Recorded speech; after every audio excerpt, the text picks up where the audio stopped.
Vous retrouvez sur les antennes d'Info Télévision. Mesdames, Messieurs, bienvenue à cette première livraison de la semaine de votre émission Le Grand Soir. Nous sommes ensemble comme à l'habituel jusqu'à 18h52 pour échanger bientôt, bien sûr, autour des sujets qui font l'actualité. L'actualité aujourd'hui, c'est la rentrée des classes. On le sait, l'année scolaire 2024-2025 est désormais lancée. On aura l'occasion de relever quelques points saillants de ce début d'année scolaire au Cameroun qui ne se fait pas sans difficulté pour les parents. Mais avant de venir aborder ce sujet hautement important, le rendez-vous du jour, on aura l'occasion de passer déjà par la fin de ce sommet Chine-Afrique et de relever les gains que peut avoir le Cameroun dans cette rencontre historique qui vient de s'achever du côté de Médine. Et avant d'en arriver là, on parlera également de football. On le sait, la fin de semaine a été très mouvementée pour le Cameroun grâce à cette équipe des Lions Indomptables qui nous unissait encore il y a quelque temps et qui désormais est malheureusement au centre des divisions au sein de la communauté sportive camerounaise. Alors finalement, les Lions ont réussi à battre la Namibie sous un score étriqué d'1-0, mais que faut-il retenir de l'ensemble de cette confrontation? Les coulisses et sur la pelouse, tandis que les Lions, on le rappelle déjà, sont du côté de Kampala pour une autre confrontation. On en parlera sûrement dans le cadre de cette émission également demain. Une fois que je l'ai dit, je vous propose de respirer un tout petit peu, le temps pour nous d'accueillir le panel disponible pour ce lundi. Même le 699 13 50 75 par SMS ou par WhatsApp. N'hésitez surtout pas à en faire bon usage tout au long de cette émission, peu importe où vous vous trouvez. Vous pouvez bien entendu apporter votre contribution et du mieux que nous pourrons, nous rendrons solennel vos réactions. Je le réitère, la plateforme Facebook Info TV Cameroun est également une opportunité pour les amoureux des tabloïds dispersés à travers le monde de contribuer au cours de cette émission. Une fois que je l'ai dit, je veux dire bonsoir à Jean-Claude Lemdio Kenvo qui est avec nous ce soir, le coach qui reste et demeure toujours la voix de la société civile sur ce plateau. Bonsoir coach et bienvenue. Merci Madame Rosalie, vous êtes d'abord très belle, très bien habillée aujourd'hui. Oh. Je voudrais saluer mes autres copanélistes et ceux qui nous suivent en ce moment sur Info TV. Mon absence a été due à des problèmes familier, parce que je suis chef de famille, je suis obligé à me déplacer maintenant à temps et à contre-temps pour résoudre des problèmes. Alors j'espère qu'avec les thèmes que j'ai vus ce soir, nous allons essayer d'apporter notre contribution pour que la paix et la cohésion sociale reviennent dans ce pays, même à travers le premier thème qui est affiché au niveau de la régie? De la régie. Ah d'accord, merci d'être encore là ce soir. Pourquoi les lunettes noires? Bon, vous savez qu'il y a eu trop de poussière quand je voyageais. Donc, tu te et j'ai un œil gauche qui est rouge, vous voyez bien. Bon, on ne voit rien. Alors, vous ne voyez pas parce que c'est l'œil des patriarches. C'est les mystiques qui devaient voir la rougeur de cette œil. Les patriarches ont 4 yeux, alors que vous avez 3. Ah non, j'en ai que 2. Voilà. Bon, le troisième œil est sur votre front. Ah d'accord. C'est coutumièrement dedans et puis je mets souvent les lunettes noires et rouges parce que ça épouse une certaine graduation dans la culture bamileke. Ok. Donc je suis en plein là dans la tradition. Vous êtes la femme du chef, donc personne ne peut vous toucher. C'est déjà acté. C'est acté depuis. Quand les gens qui viennent ici savent déjà, ils sachent. Monsieur le maire là, je ne l'ai pas vu depuis. Lui, il sait déjà. C'est mon témoin. Mais s'il vient, il sait qu'il ne peut jamais regarder là-bas. Même ici, on venait de. Surtout quand tu as du mal à en avoir deux. Surtout que j'ai grandi chez lui. Alors pour avoir deux, ça va être compliqué. J'ai été chez lui à Maka pendant une longue période. Voilà. Bon, comme tu l'as déjà annoncé, le maire Sylvestre Lebel Niek est avec nous ce soir, secrétaire général de l'Union des populations du Cameroun. C'est un plaisir de vous accueillir encore. Bienvenue. Madame Bessie, bonsoir et merci pour cette autre invitation. Je ne veux pas manquer de politesse à mon ami le coach Lemdio. J'ai lu le nouvel Mes Amitiés et j'ai dit bonjour à ceux qui sont là, dont vous avez la charge de présenter. Et j'ai entendu que vous êtes un témoin. Je suis inquiète. Non, c'est un ami. Non, témoin, ami. Je suis de parent témoin de Jéhovah, peut-être dans ce sens-là. je suis témoin, mais je ne suis pas témoin des choses que je ne connais pas. Maintenant, je refuse de parler des choses dont mon ami Lemjo parle habituellement, parce que même en privé, il ne m'a pas signifié que vous aviez un quelconque lien, même de début de fiançailles, avant d'arriver à un mariage. Mais le souhait que je mets en direct, c'est que Lemjo pense que vous le pensez avec lui. Voilà. Parce qu'apparemment, vous ne vous êtes jamais offusqué de ce qu'il dit ici. Voilà. Elle est toujours souriante. C'est grave. Et surtout qu'il n'y a personne à la chefferie. Bon, voilà. Attendez. Et ça me Je rappelle... l'ai dit et je leur ai dit que je ne peux pas épouser Lemjo. Ça me rappelle les années 94 lorsque le chef de l'État épousait Chantal Biya. Pendant que les gens épiloguaient sur ses origines, sur ses machins, le professeur Concho Maurice, non, c'est Concho Komeni, avait dit ce qui était important pour lui, c'est que le chef ne soit pas seul au palais. C'est tout. Le reste, on ne veut pas savoir. Donc moi, le plus important, c'est que Lemjo, coach, mon ami, soit heureux. Maintenant, comment il est heureux, ça ne me concerne pas. Dans ce cas, monsieur le souhaiteur du bonheur de Lemjo, dites-lui que pour son bonheur, il faut qu'il regarde dans une autre direction. Il aura plus de chances d'être très heureux que de regarder vers là où il regarde. Ici, c'est miné. Aïe, aïe, aïe. Aïe, aïe. C'est Désolé. bien l'espace miné. Et blindé. C'est comme ça qu'une famille donne son accord. Ça, c'est le langage. Ça. J'ai beaucoup de bonheur à l'accueillir sur ce plateau. C'est la première fois à Info Télévision. C'est la première fois sur le plateau du Grand Soir, mais c'est pas la première fois dans ma vie, parce que sous d'autres cieux, on a partagé beaucoup de choses. J'ai l'habitude de le dire ici, le sport et moi, c'est même si désormais je navigue un peu partout. Et j'ai beaucoup de plaisir d'accueillir à Yaoundé, parce que sa base, c'est du côté de Douala. Il est analyste de sport, il est chroniqueur, il aime beaucoup de choses dans le milieu du sport. Emmanuel Robert Marop est avec nous ce soir et pour moi c'est un plaisir et un honneur de l'accueillir. Bienvenue. Il est partagé en réalité, et comme j'aime à vous appeler en off, la très raffinée Rosalie, honore la modeste personne que je suis, voilà, en me conviant à ce goûter télévisuel, en toute honnêteté. Permettez-moi vraiment en une minute de vous féliciter, parce que sous d'autres cieux, vous le rappeliez, on a été ensemble, mais depuis que vous êtes à Info TV, Canal 317, honnêtement, vous avez fait de cette émission, vraiment, je le dis sans complaisance, l'une des émissions les plus regardées en Afrique, au sud du Sahara, pas qu'au Cameroun, en toute honnêteté, statistique à l'appui. Donc félicitations, honnêtement, on devrait peut-être vous ériger une stèle, ce qui est égard à votre façon de faire. Donc quand je l'ai dit, je salue le couple présidentiel qui était du côté de Beijing. Je salue les Lions indomptables, honnêtement, qui à Garoua se sont super bien comportés malgré l'état de la pelouse. Donc l'un d'eux qui m'est cher, André Onana, le meilleur portier du monde, à qui je fais un coucou.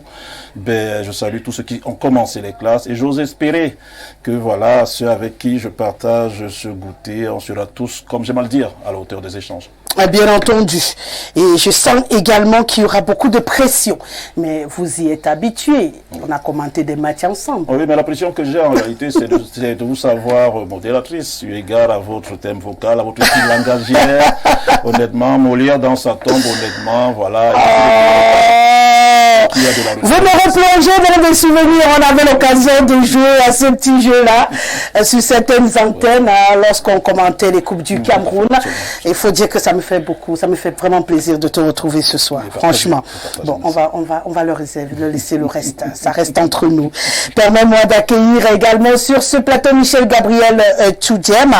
Il est, c'est désormais secrétaire général du SNICOM.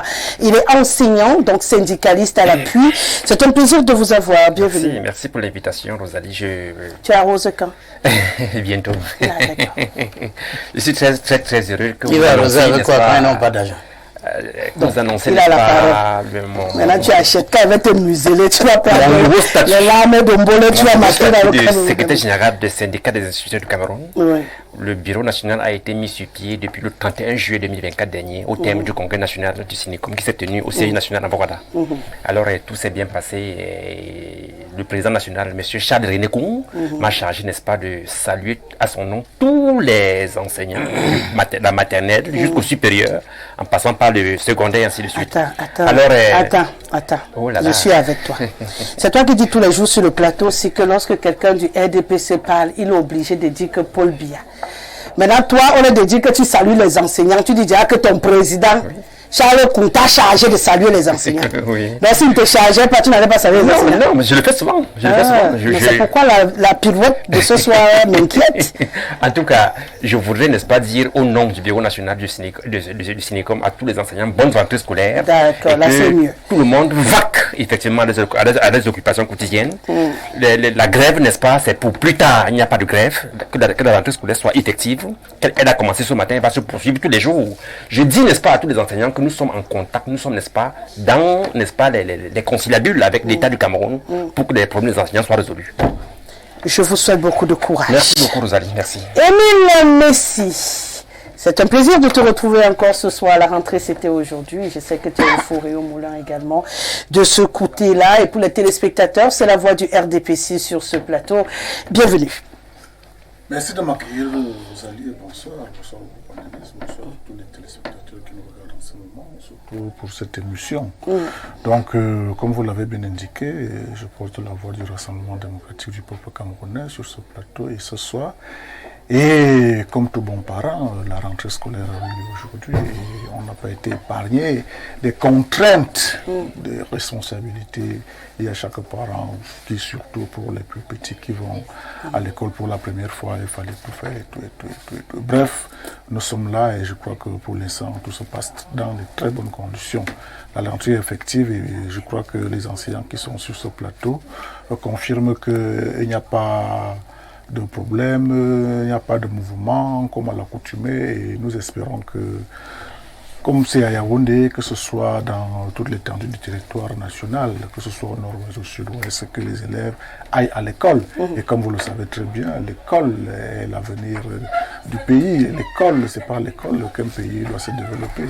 On ne peut pas construire ou aspirer à développer un pays avec des illettrés. C'est pour cela qu'aujourd'hui, nous devons être ensemble derrière l'école pour soutenir les efforts de l'école et la communauté éducative, c'est-à-dire nous-mêmes, les acteurs institutionnels et tout ce qui font que l'école marche bien au Cameroun pour le bonheur de nos enfants. Voilà.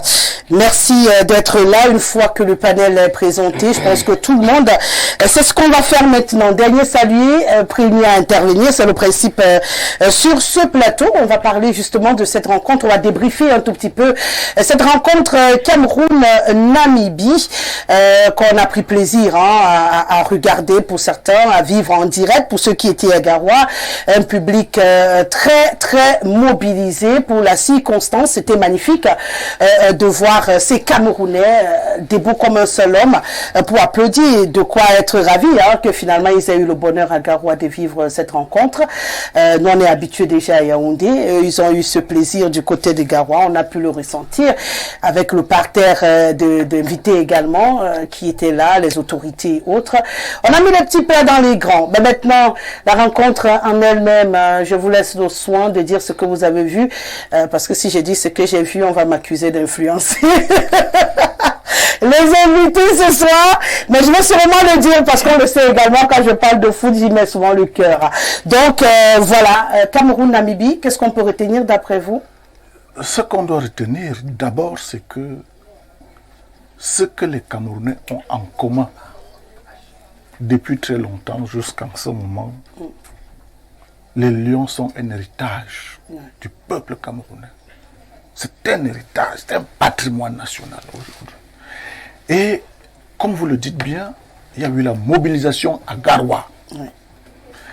Je peux vous confirmer ici que ce match aurait eu lieu à Kribi, à Ngelmundouga, un peu partout dans le Cameroun. Les Camerounais se seraient levés comme un seul homme pour soutenir cette équipe. Oui. Donc, c'est des choses sur lesquelles nous ne devons pas faire... On ne doit pas, en fait, sur lesquels on ne doit pas perdre beaucoup de temps, en fait. Au-delà des divergences, vous voyez là où je vais en venir. Oui, je comprends. Au-delà de tout ce qui est entouré, Garoua, Yaoundé, tout. Ce n'était pas forcément parce que Yaoundé... Non, c'est un patrimoine national. Mais, comme beaucoup vont le dire tout à l'heure, il y a des contraintes qui font en sorte que le match ne se joue pas à Douala, à Limbe. Moi, j'aurais même souhaité qu'il se joue à Ebolova, un peu partout. Mais à défaut des stades, à défaut de tout ce qui va avec, nous nous retrouvons donc face à des contraintes. Il me semble que c'est de ça qu'il s'agit aujourd'hui. Et là, permettez-moi de dire vraiment toutes mes félicitations à ces Lions. Où malgré tout ce qui a entouré le match, l'avant-match, mais on a gagné.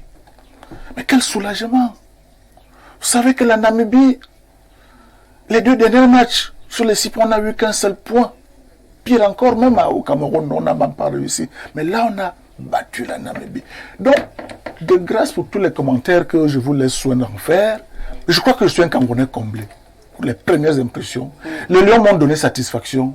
J'ai vu une équipe, pour la 3e fois qu'elle jouait, qui avait besoin de sérénité, qui avait besoin de jouer rien que le football, c'est-à-dire faire seulement exactement ce qu'ils ont appris à faire.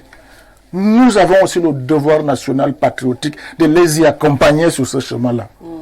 J'ai vu un coach qui a essayé d'apporter quelque chose de plus qu'on recherchait, qu'on réclamait depuis un temps, cette cohésion. Mais je crois que nous avons également le devoir d'accompagner cette équipe, au-delà de nos grégaires, au-delà de ce que l'on peut réclamer, au-delà de notre admiration pour tel ou tel. Je crois que je l'ai dit avant ce match quelque part, vraiment, que nous fassions tout et tout pour que les Camerounais ne regrettent pas pour une élimination des Lions indomptables hors du stade ou quoi que ce soit.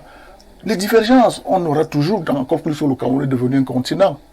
Pour ceux-là qui ont le secret. Mais vous croyez c'est vous qui dites que les Lions ont besoin de sérénité pour pouvoir avoir des victoires, et vous dites que malgré les divergences, est-ce qu'on devrait donc avoir des divergences? C'est pour ça que j'interpelle que cette divergence soit l'un des Lions.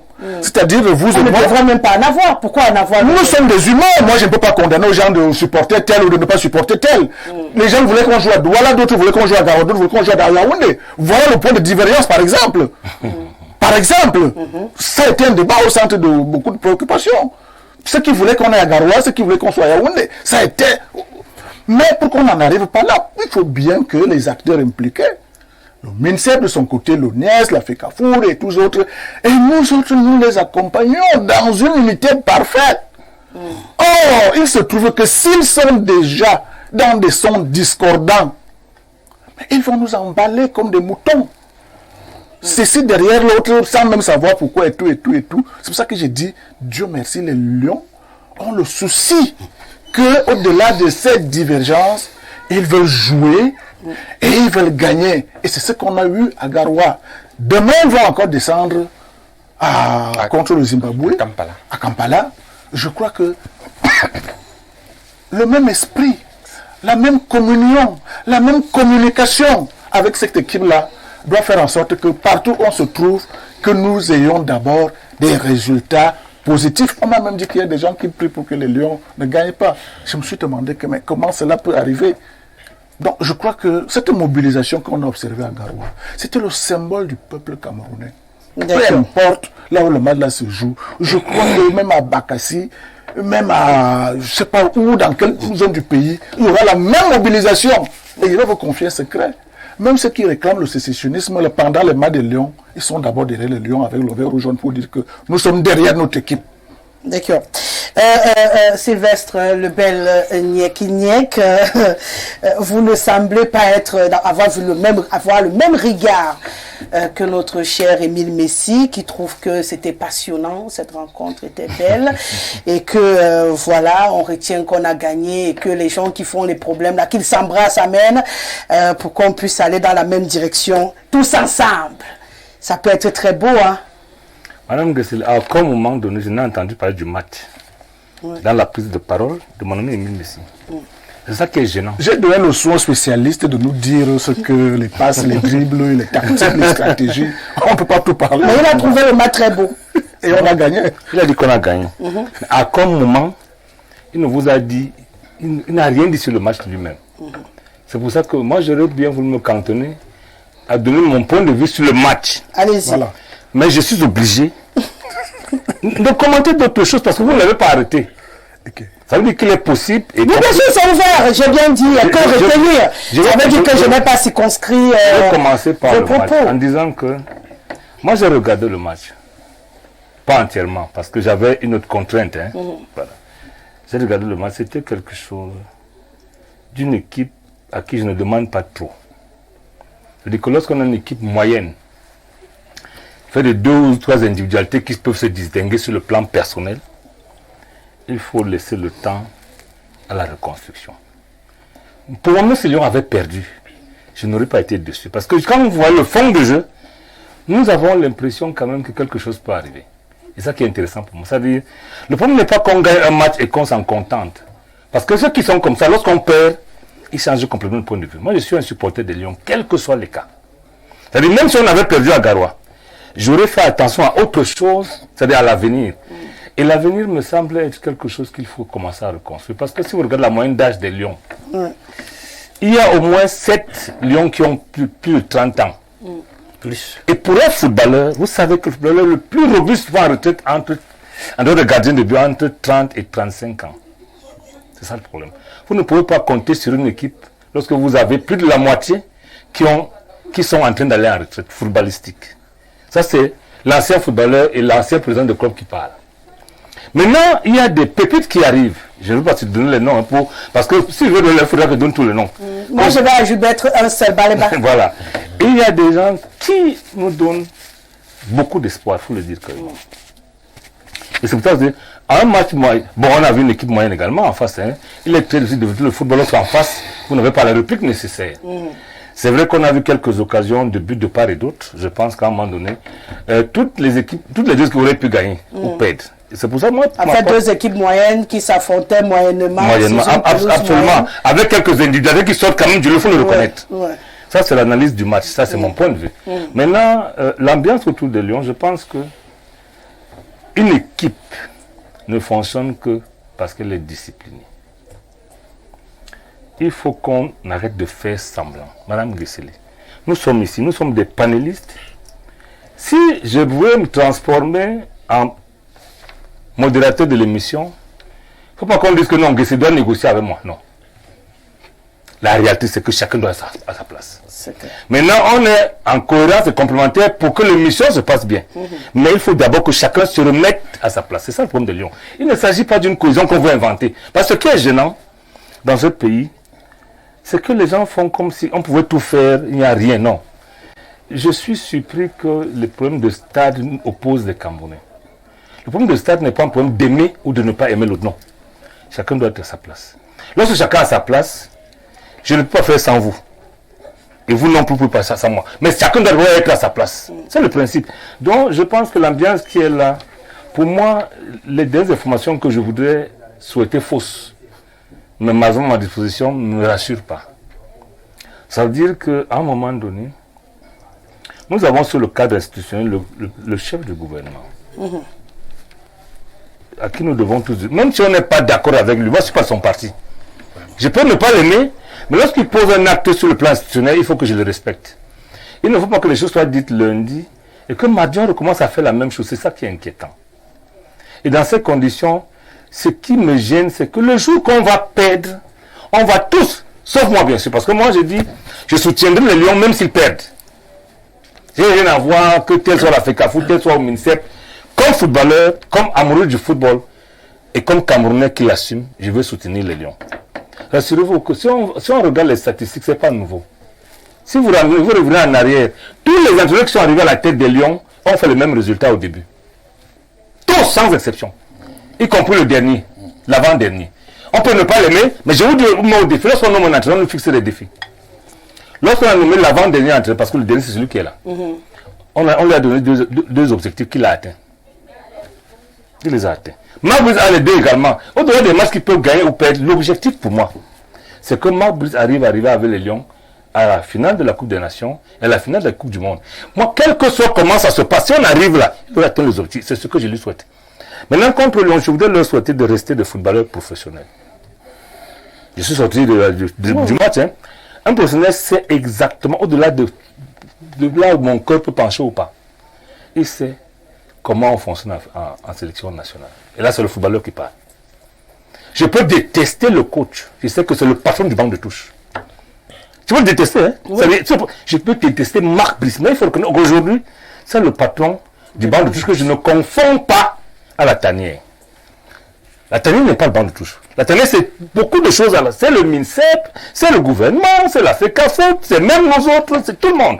Mais le banc de touche a un seul patron, qu'on appelle le coach. Bien sûr, quand je dis coach, c'est le concept de coach avec son équipe. Avec son équipe, bien sûr. Et personne ne doit se mêler de ça. Ce que j'ai dit pour les uns est valable pour les autres. La personne qui a l'impression qu'il peut remplacer le coach ou faire le travail du coach parce qu'il l'aime ou ne l'aime pas, doit se mettre de côté. La personne qui a l'impression qu'il peut instrumenter le coach contre tel ou tel autre doit arrêter ça. Maintenant, je finis par quelque chose de très grave. J'ai fait attention à l'exposé de ceux qui s'occupent de la météo au Cameroun, au MINSEP. Je ne peux pas croire qu'on se soit trompé à ce point. Qu'on nous ait prévu qu'il pleuvrait à Douala le 7 et qu'on ne pouvait pas... On a brandi, entre autres, la pluie. Pour argumenter, le ministre peut bien choisir un stade, sans argumenter, c'est-à-dire de façon, je peux dire, d'autorité. Moi, je veux que l'équipe joue à tel endroit. Mais ce qui est marrant là-dedans, c'est quand tu commences à justifier et qu'on n'a pas la preuve que c'est ça. Parce qu'il n'a pas plu à Douala le 7, du tout. Malheureusement. Tout comme le stade de Rumdi Adja n'était pas le meilleur stade, parce qu'on a vu que le stade de la pelouse n'était pas ça.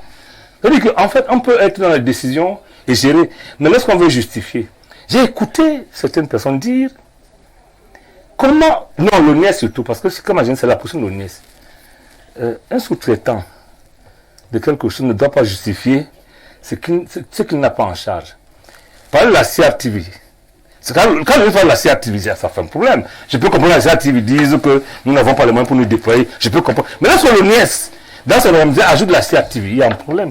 Donc j'ai eu l'impression qu'il y avait, et ça risque de ne pas finir demain, une mésentente qui n'est pas du ressort, encore moins du foot, mais très loin du sport. Je voudrais donc souhaiter qu'on revienne à ce que notre équipe nationale, aux fondamentaux, que ce soit une histoire sportive, que ceux qui ont d'autres problèmes, à régler leurs problèmes ailleurs. Mais lorsqu'il je rejoins le ministre pour dire que lorsqu'il s'agit de ce qui nous unit, je l'ai entendu dire évidemment sans preuve, c'est une proclamation, c'est l'habitude du RDPC, ils proclament sans avoir les preuves. Que même les gars, les sécessionnistes, lorsqu'on joue, ils ont le drapeau du Cameroun. Je souhaite ça comme lui, vous comprenez? Ça veut dire qu'en fait, il nous montre une image, que c'est l'une des rares choses qui nous unit. Il faudrait que ça reste tel quel. Sauf que, qu'on le veuille ou pas, Emmanuel Mahop, depuis quelque temps, ça ne nous unit plus.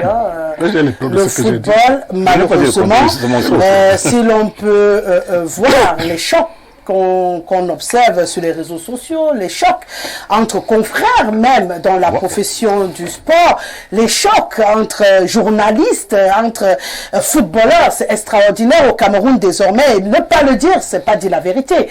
Parce qu'avant, quand on disait Lion indomptable, vraiment, peu importe, on s'embrassait. Aujourd'hui, on se regarde, chacun a son score dans son ventre, chacun a ses souhaits dans son ventre, et on est devant les écrans avec des ondes multiples. Du coup, on peut comprendre qu'on est une équipe aussi moyenne. Peut-être on bloque même leurs pieds sans nous en rendre compte, parce que c'est une équipe moyenne qu'on avait sur la pelouse. Vraiment, il a dit quelques individualités, je suis d'accord, mais on a vu des lions plus flamboyants que ça. C'est le plus important a été sauvé, c'est qu'on a gagné.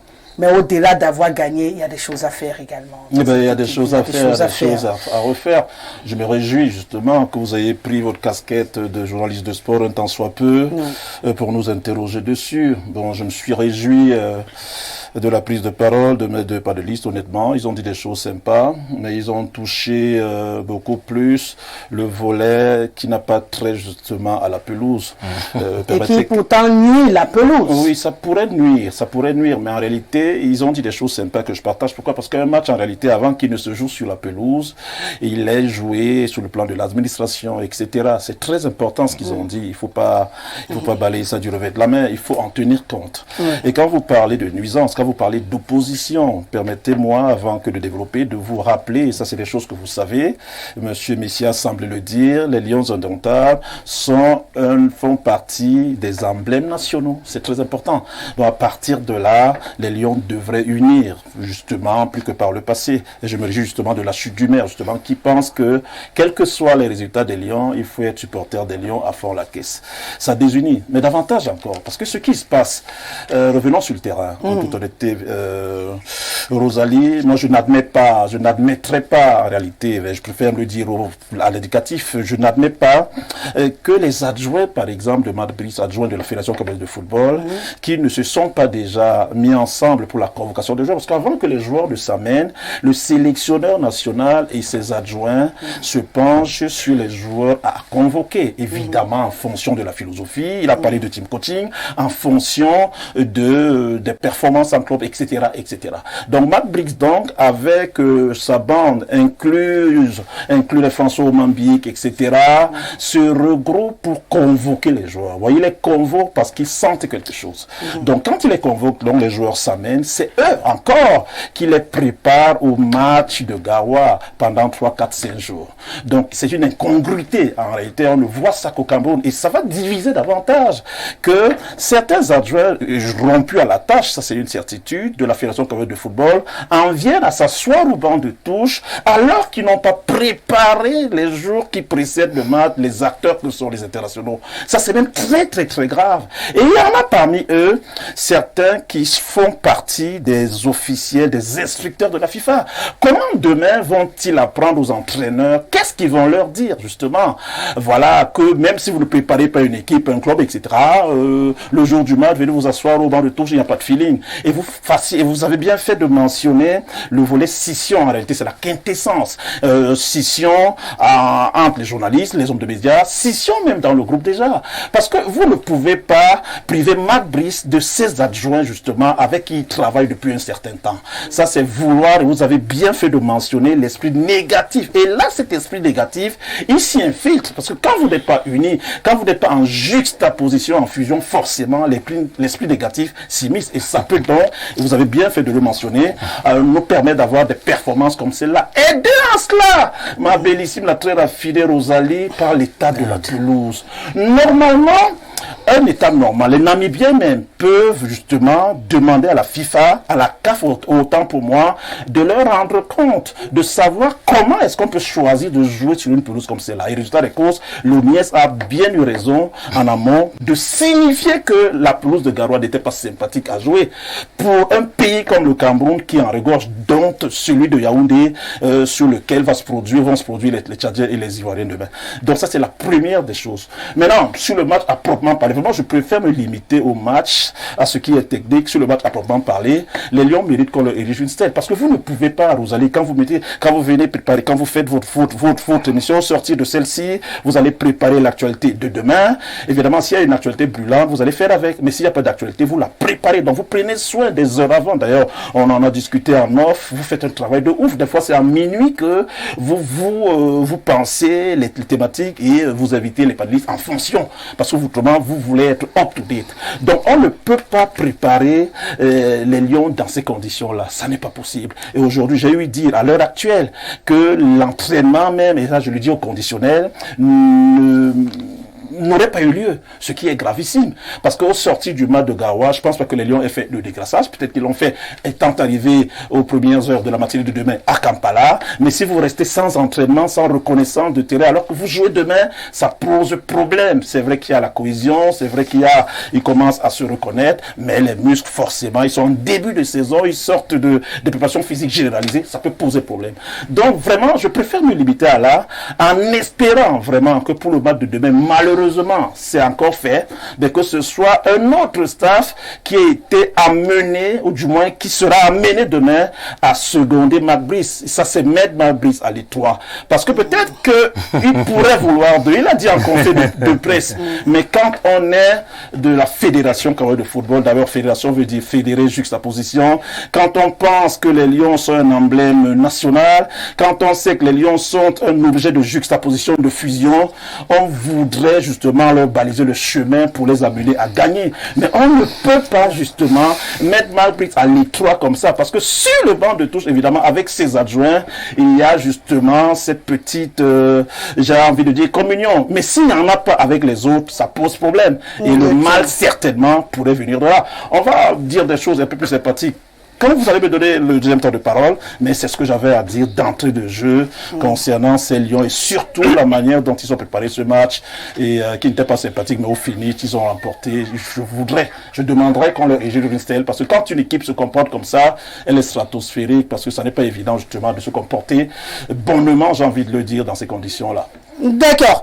Si je comprends bien ce que vous dites, Marc Brice était à l'étroit sur le banc de touche parce qu'il était à côté... avant le match. On en arrive parce qu'il était à côté du coach de l'équipe que la Fédération camerounaise de football a mis sur pied et qu'il fallait qu'il soit avec ses amis que le ministère pas mis sur pied. Pour la simple raison, je l'ai dit, ils travaillent ensemble déjà à convoquer les joueurs. C'est le premier boulot.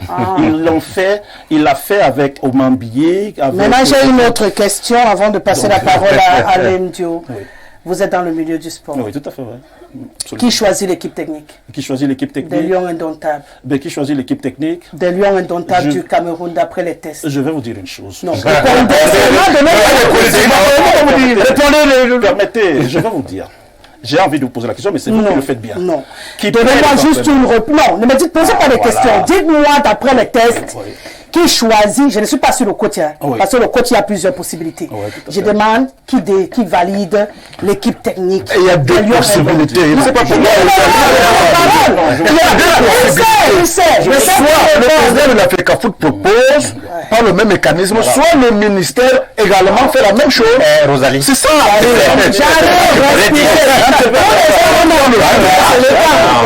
Je vais répondre, Rosalie. C'est la réponse. D'après 2015 et la convention, la Fédération camerounaise de football propose, évidemment, c'est l'organe technique, voyez-vous, et le MINSEP entérine. D'après 2015, la Fédération n'entérine pas, ne valide pas. Comme c'est l'organe technique, la Fédération propose, évidemment, et le ministère entérine. Et vous savez pertinemment, en 30 secondes, que depuis Belle Lurette, les sélectionneurs au Cameroun ne sont ni nommés par... Je ne suis pas en train de parler des sélectionneurs. J'ai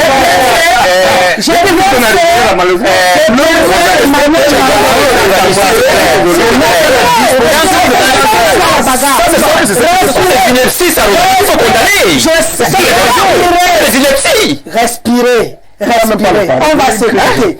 J'ai bien séparé. Faut pas dire ça.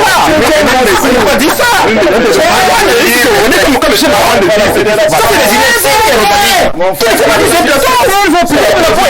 La population. Non, ça n'est même pas la fédération parce que jamais. Oui, mais ça n'a pas dit. Jamais.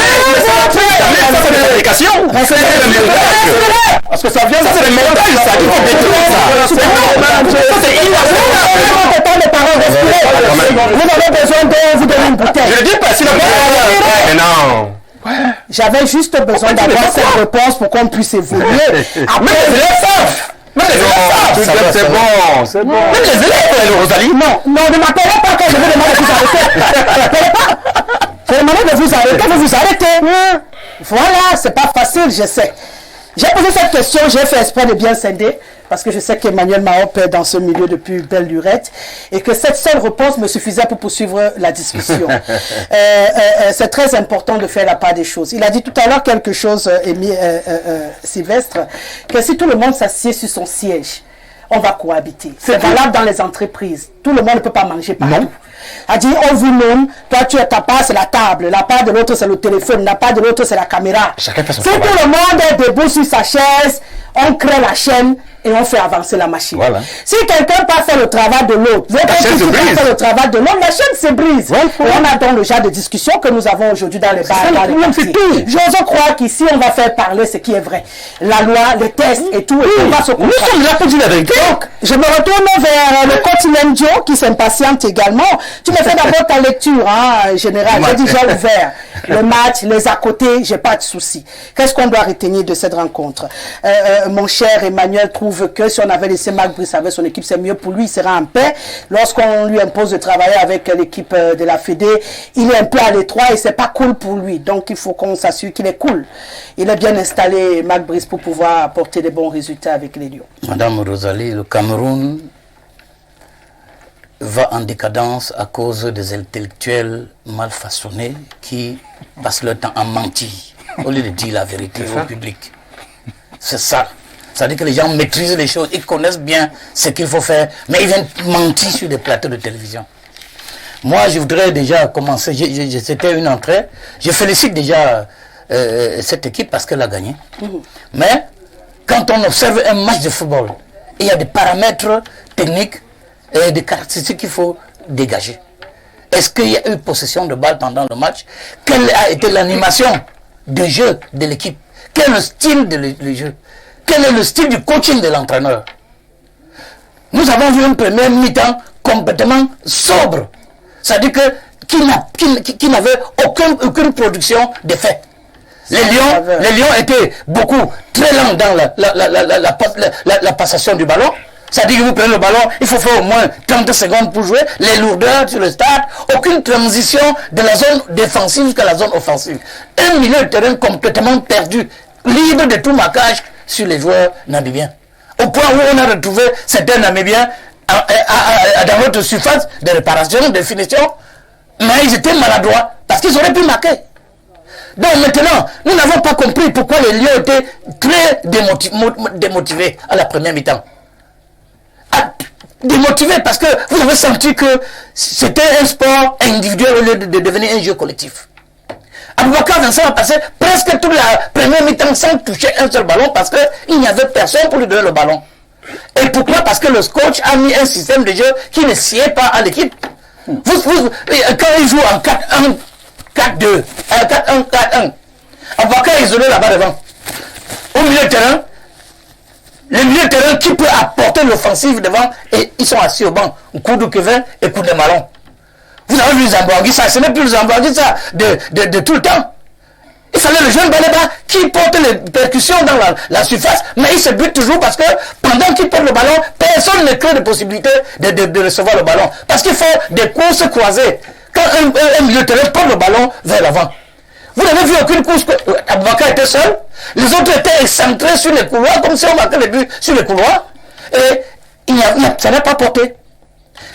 Aujourd'hui, au point de le centre de corner, tout est échoué. Même on n'a reçu aucun centre parce que ça aurait pu être une occasion de but quand nous connaissons Gardner qui monte. Vous ne pouvez pas aller, tous les ballons que vous prenez au corner, vous les balancez au ras du sol. Alors qu'il y a des gens qui attendent le ballon pour marquer. Mais Memo ne peut pas recevoir des ballons parce que c'est lui qui est au départ. C'est mon analyse, quand vous parlez, je n'ai rien dit. Il faudrait que vous disiez. Non, monsieur Maro, laissez-moi finir. C'est Memo qui saute les corners. Laissez-moi dire la réception. Et faites mention de la pelouse aussi, justement. Moi, je n'ai pas fini. Rosalie, quand monsieur Maro parlait, je n'ai pas fini. Non, laissez-moi finir, j'ai dit mes bêtises. Non, mais je voulais dire quand même. Alors, je dis non, laissez-moi continuer. C'est lui qui est au départ. Je te dis donc que moi, je suis entraîneur de haut niveau. Mais raison de plus. Mais je dis donc qu'un joueur, j'ai un joueur, je suis entraîneur de haut niveau. Il n'a pas dit. J'ai un joueur à qui je donne les secondes. Il s'est deux fois, il n'est pas plus centrer le ballon. Allez-y. Donc vous ne pouvez pas permettre qu'on centre le ballon de corner au sol, au ras du sol. On peut le faire au ras du sol pour la dissuasion. Pour vous tromper l'adversaire. Pendant qu'il attend, vous essayez de choses travailler.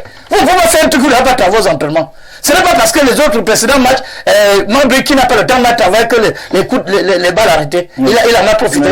Mais je suis en train de dire, je continue à faire la lecture. La première mi-temps toujours, elle n'a pas vraiment été propice parce que vous avez senti que les joueurs n'avaient pas ce fighting spirit. Pourquoi? Parce qu'ils sortent des problèmes, des difficultés. Parce que mettre les joueurs dans ce climat de tension, parce qu'un joueur de football, quand il va au stade, il doit d'abord être préparé psychologiquement et mentalement. Et moi, je veux dire, aucun des joueurs de Cameroun n'avait cette capacité. Oui, tous les gars, si on vous dit qu'un seul joueur avait la concentration, avait son moral haut, puisqu'il sortait, il savait déjà que la fédération, est-ce que vous savez que c'est à Garoua que la fédération camerounaise de football entre en possession de son équipe? Avec la force du gouverneur, avec l'intervention du gouverneur du Nord. Parce que on a un entraîneur qui dicte ses lois, qui dit que c'est lui, qui ne connaît pas sa énergie. Monsieur Nyek a parlé du statut des joueurs et même de l'entraîneur. Quand vous venez dans une sélection nationale d'un pays, il faut connaître votre place. Ton patron, hiérarchique, c'est qui? Maroc, c'est ce qui du Maroc ne veut pas comprendre. Ton patron hiérarchique, c'est la fédération.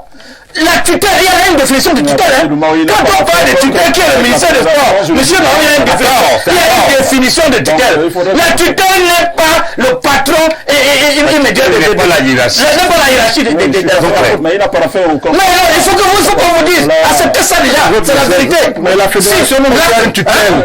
La fédération a aussi une tutelle. La tutelle n'est pas la hiérarchie. Le ministère des Sports a aussi une tutelle, non? La fédération a une tutelle. Monsieur Messi. Et la fédération doit aussi respecter sa tutelle. Mais alors, je dis, monsieur, c'est pour ça qu'il a dit que chacun reste à sa place. Il faut donc le même Kombi Mola a sa La tutelle qui sont dans la La tutelle de Kombi Mola, c'est qui vous connaissez? Cette tutelle là, on le sur l'autre jour à la primature. Non, là c'est sa hiérarchie. Sa hiérarchie. Bon, je peux dire tutelle, mais on peut appeler ça comme ça, mais il est parti faire le contraire. Jusqu'à Luanda, comme on parle là, il a envoyé encore un représentant séquestrer les lions. C'est-à-dire que prendre ces enfants-là, c'est-à-dire qu'ils veulent leur travail, leur problème c'est qu'on perd le match. Ils sont en train de chercher Non, monsieur Mahou, laissez-moi parler. Bon, maintenant, on parle de c'est la deuxième mi-temps. Parce que moi, si j'avais c'est la deuxième mi-temps maintenant. À la deuxième mi-temps, vous voyez le jeu de Lyon changer. Vous voyez qu'on a changé deux personnes. On a mis un milieu de terrain, un coup d'eau. Kevin Kudo est entré, il a apporté l'offensive. Parce qu'il faut dire que le président qui est à côté de moi, ancien joueur et président, il sait que la force d'une équipe, c'est l'entre-jeu, c'est la zone de construction. C'est la zone de construction. Quand vous ne pouvez pas partir de la zone de construction pour apporter les offensives et venir défendre, vous n'avez rien fait. Vous avez vu Kevin Kudo a commencé à recevoir les ballons. Et il a donné les déviations. Non, mais les Anglais. Parce qu'il était plus rapide. S'en fout du milieu de terrain. Non, il fallait ajouter l'intensité. La solution à la deuxième mi-temps pour gagner ce match, il fallait ajouter l'intensité. Ce qui a été fait. Ce qui a été fait. On a vu un peu des actions vélo de vitesse qui étaient là. On a vu les appels de balles avec un milieu de terrain construit. Avec un coaching gagnant. Un coaching gagnant. Parce qu'il a fait des remplacements gagnants. Oui. Parce que j'ai vu la collaboration exacte entre Mabrice et les coachs nommés par la FECAFOOT. Oui. Qui consultait, il a consulté. Vous n'êtes pas d'accord avec Emmanuel qui était à l'étroit, vous avez... Non, Emmanuel, il était bien entouré. C'est que bien entouré. Vous ne pouvez pas venir dans une république comme le Cameroun et dire que il y a un staff qui appartient à l'État. C'est ce que Mabrice me dit. Mabrice dit qu'il est l'entraîneur de l'État. Et qu'il n'est pas l'entraîneur, il est l'entraîneur de l'État. Et nous savons qu'il y a un décret présidentiel. À moins que M. Mahou me dise qu'une convention dépasse et au-dessus du décret. Dans le décret, c'est bien dit, la gestion administrative et technique incombe à la Fédération camerounaise de football. Est-ce que la convention dit pas le contraire? La convention dit pas le contraire. Laissez-nous la FIFA. Est-ce que la FIFA va parler du décret? Nous sommes dans notre pays. Non, monsieur Mahou, vous dites que c'est lever le ton. Non, mais vous n'avez pas levé le ton. Non, on va le dire. Soyez honnête, monsieur Mahou. La FIFA encore le 26. Vous faites mention. La FIFA est venue pour mettre le Cameroun dans ses droits. La FIFA a dit qu'il faut la réviser le plus possible. Non, la convention ne bloque pas le décret. Elle en tient compte pour vous laisser continuer, coach Lemjo. Pour vous laisser continuer, je ne vous retire pas la parole. Je voulais juste apporter une précision. Hein. Peut-être on a l'impression qu'on parle à la place de Mabrice. Nous, on l'a écouté en conférence. Il a dit le problème du banc de touche est résolu et qu'il n'y avait plus de soucis. La preuve, c'est l'équipe de la Fédé qui a assuré la conférence de presse. Et puis on a vu sur le banc de touche avec l'équipe de la Fédé. Jusque-là, on était sûr qu'ils avaient fini par se mettre ensemble. Donc du coup, le retour de Kampala... Ça ne fait pas le contraire. Et c'est pour ça... Même dans l'équipe de Kampala, les dernières images que j'ai reçues avant de monter sur cette pelouse laissent entendre qu'il y a eu des malentendus une fois de plus, mais qui ont été stoppés. Je pense que c'est le terme stoppé par la CAF. Voilà, qui a été stoppé. Oui. Et je crois que d'ailleurs on a des images de ces gens-là désormais dans la main. Vous parliez du match des entraînements qui ont été annulés, tout simplement parce que M. Ntolo a voulu imposer un agenda qui n'était pas prévu par la fédération au niveau de la CAF, ce qui a été bloqué. Je pense qu'après concertation, ils se sont mis ensemble pour travailler et c'est ça le plus important. Il faut vous dire, Madame Rosalie, que les fédérations travaillent avec les fédérations. Justement. La CAF traite avec les fédérations. pas avec les ministères. Ce n'est pas la première fois que ce monsieur Ntolo, il est archéologue. Hein. Je ne sais pas ce qu'il fait, quel conseil il donne à monsieur Kombimoile. Peut-être c'est lui-même, c'est lui qui avait dit que le complexe, l'hôtel est au sous-sol. Donc l'hôtel de 5 étoiles, c'est ce monsieur-là. Vous savez, l'archéologie, on peut construire l'hôtel au sous-sol et que nous autres ne sommes pas des archéologues. Il est sous les gradins. Il est sous les gradins. Bon, sous les gradins. Mais j'ai dit, il est allé, mais j'ai vu la lettre du ministre qui met ce monsieur en mission. J'ai vu la lettre du ministre qui écrit là-bas pour demander qu'il envoie son chargé de mission pour préparer l'arrivée des Lions. J'ai vu la lettre du ministre. C'est la catastrophe. C'est la catastrophe. Après que le premier ministre ait sifflé la fin de récréation. Ça veut dire qu'il n'a plus peur. Vous savez qu'au Cameroun, les gens pensent qu'ils sont des petits rois. On ne le fait plus. Tout ça pour nuire au président de la République. Parce qu'on ne peut pas comprendre que même Garoua soit un stade piteux comme ça, alors qu'on vient de reconstruire ce stade pour la CAN. Voici monsieur le maire ici. Ce stade devait être arrosé chaque jour. On a dépensé des milliards là-bas. C'est comme si on n'avait rien fait à Garoua. C'est comme si on n'avait rien fait. On n'arrose pas. Il suffit seulement. Comme si on allait déterrer le gazon. Quand on allait déterrer le gazon, il faut seulement ouvrir les voies d'eau pour que ça arrose le stade chaque jour. Qu'est-ce que font? Dans chaque stade, il y a un directeur, il y a le personnel de manutention. Ils sont là. Mais ils sont payés. Mais ils empêchent la FECAFO de travailler. Ils s'ingèrent dans les recettes des matchs. Ils s'ingèrent, ils ont un budget. Tout ça, c'est l'État qui a nommé. L'État, en nommant le personnel, prépare leur salaire et donne un budget d'entretien. Donc les autres là ne sont que rajouts. Donc c'est pour dire que je dis la vérité, ça vous gêne. C'est de contre-vérité. Quelle contre-vérité? J'ai la chair de poule que vous disiez. Quelle contre-vérité? L'argent de l'ONU sont erronés. Quelle qui s'occupe des entretiens. L'argent sont d'où? L'argent de l'ONU sont de qui? Justement, ils doivent se chercher leur argent parce que justement, on a toutes ces histoires. Ils vont chercher où? Ils vont chercher où? C'est l'État qui donne, qui paye les personnes de l'ONU. À tout ça, tu me fais sortir du match. Moi, je t'ai en train de dire, madame Desseré, c'est une honte nationale. Que nous sommes en train de parler. Voilà les Lions indomptables. On a envoyé une mission avancée pour aller encore depuis hier. Tolo est parti. Il voulait que la fédération, on ouvre le stade là-bas. On a dit qu'on ne le connaît pas. On l'a chassé. Et depuis ce matin,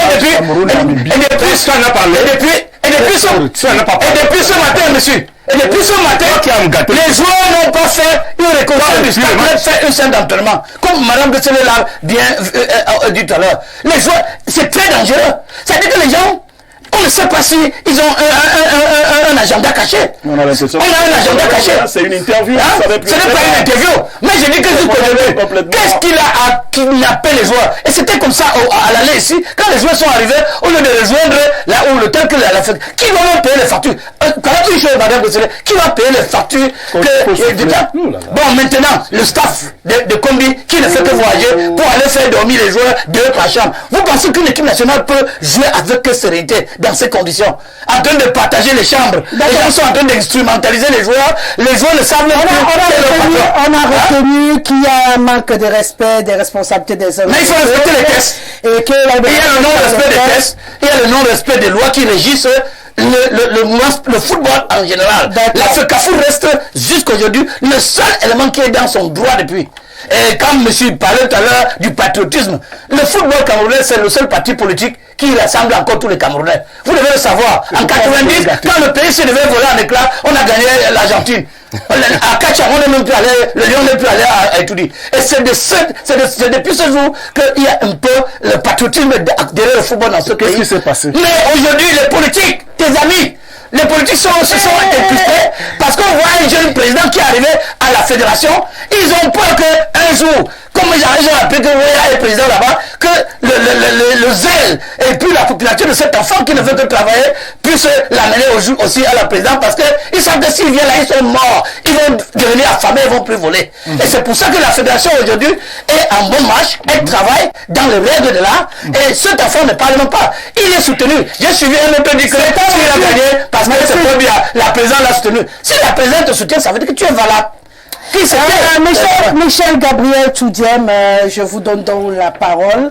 Vous avez attendu avec beaucoup de colère. J'espère que vous avez eu le temps de respirer et que vous rentrez avec sérénité, mieux que les Lions en tout cas à Garoua. J'ai l'habitude de dire ceci. Il faut croire. Il faut toujours croire aux industriels.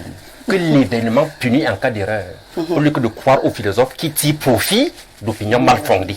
Je le dis toujours. Donc nous sommes sur ce plateau. Ça, c'est le démarrage en cascade. Nous sommes sur ce plateau pour édifier la lanterne des Camerounais. C'est ça, c'est ce que nous faisons.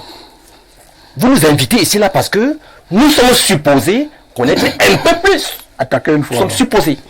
Alors, quand on vient, je crois que dans le monde entier, peut-être à quelques exceptions près, c'est la fédération qui nomme les coachs, qui nomme l'entraîneur principal et les adjoints dans les équipes nationales. Et qui nomme les coordinateurs. Comment je ne peux pas, je suis n'est-ce pas, dérangé de suivre, n'est-ce pas, de la bouche d'un chroniqueur avéré comme M. Mahon, lorsqu'il dit que... Je dis que le débat est dépassé de... Laissez-moi monter la parole, monsieur. Vous avez aussi faux public.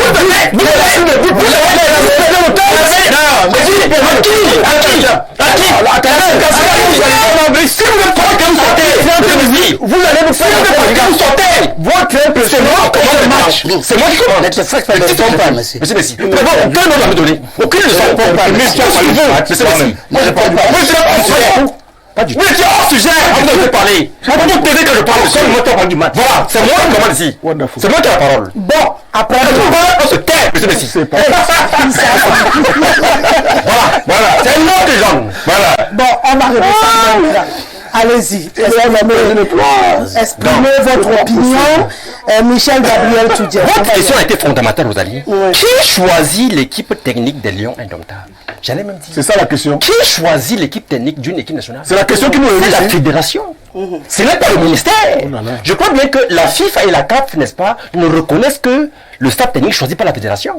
Et d'ailleurs même, quelqu'un a dit tout à l'heure que le ministre Moïse Kombi et son ami Sidi Toro ont été chassés là-bas à Kampala, n'est-ce pas? Non, par la CAF. Moïse n'est pas à Kampala. Non, moi je n'ai pas.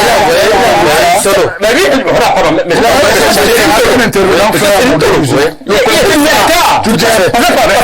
est à Kampala parce qu'il est nuisible. Tu verses dans le Congo, ça. Oh, monsieur Messi. Attends, là, tu peux le comprendre. Vous avez là la vérité. Monsieur Messi, c'est vous que je parle. Monsieur Messi.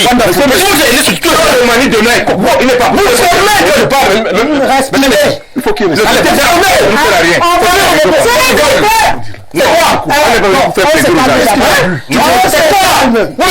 regarde les yeux. Monsieur Messi. On ne fait pas la porte. Laisse, on qui est vous là?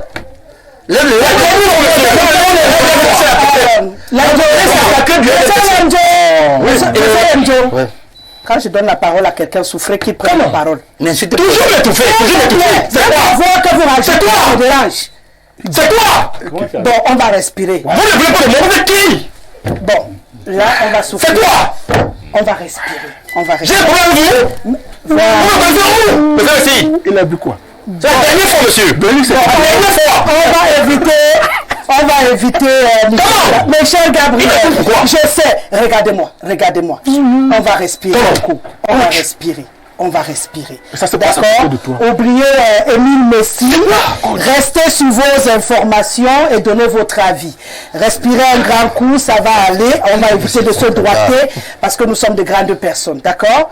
Voilà. Je vous donne votre parole. Allez-y. Je crois bien que, je peux me tromper, mais je crois que le président Biya, le patriarche, avait donné son accord par rapport au staff technique nommé par Samuel Eto'o pour, n'est-ce pas, se joindre au staff du ministre des Sports et travailler comme un accord. Mais il paraît que ça n'a jamais été validé. Vous voyez? C'est-à-dire qu'on continue à avoir l'espèce de staff. Je reviens à ce que je disais tout à l'heure. Les dernières informations laissent entendre que pour l'instant, il y a sérénité au niveau du staff. Je pense que, sauf si demain, on se retrouve à Kampala avec autre chose, là, on pourra revenir dessus. Je voulais juste qu'on fasse un petit point, parce qu'on a suivi Marc Brice lui-même dire que de ce côté-là, c'est résolu. On a vu... il y a intérêt. Voilà, donc on a vu le staff à Garoua. Je pense que jusqu'ici, j'ai dit sur la pelouse. Je ne parle pas de gens qui ont voyagé. Vraiment, nous, on reste encore sur la pelouse. Sur la pelouse, on a vu le staff qui était sur la pelouse. On attend demain. Et la carte on va refaire le débat. L'information actuellement fait état de ce que les deux staffs ont fait le déplacement.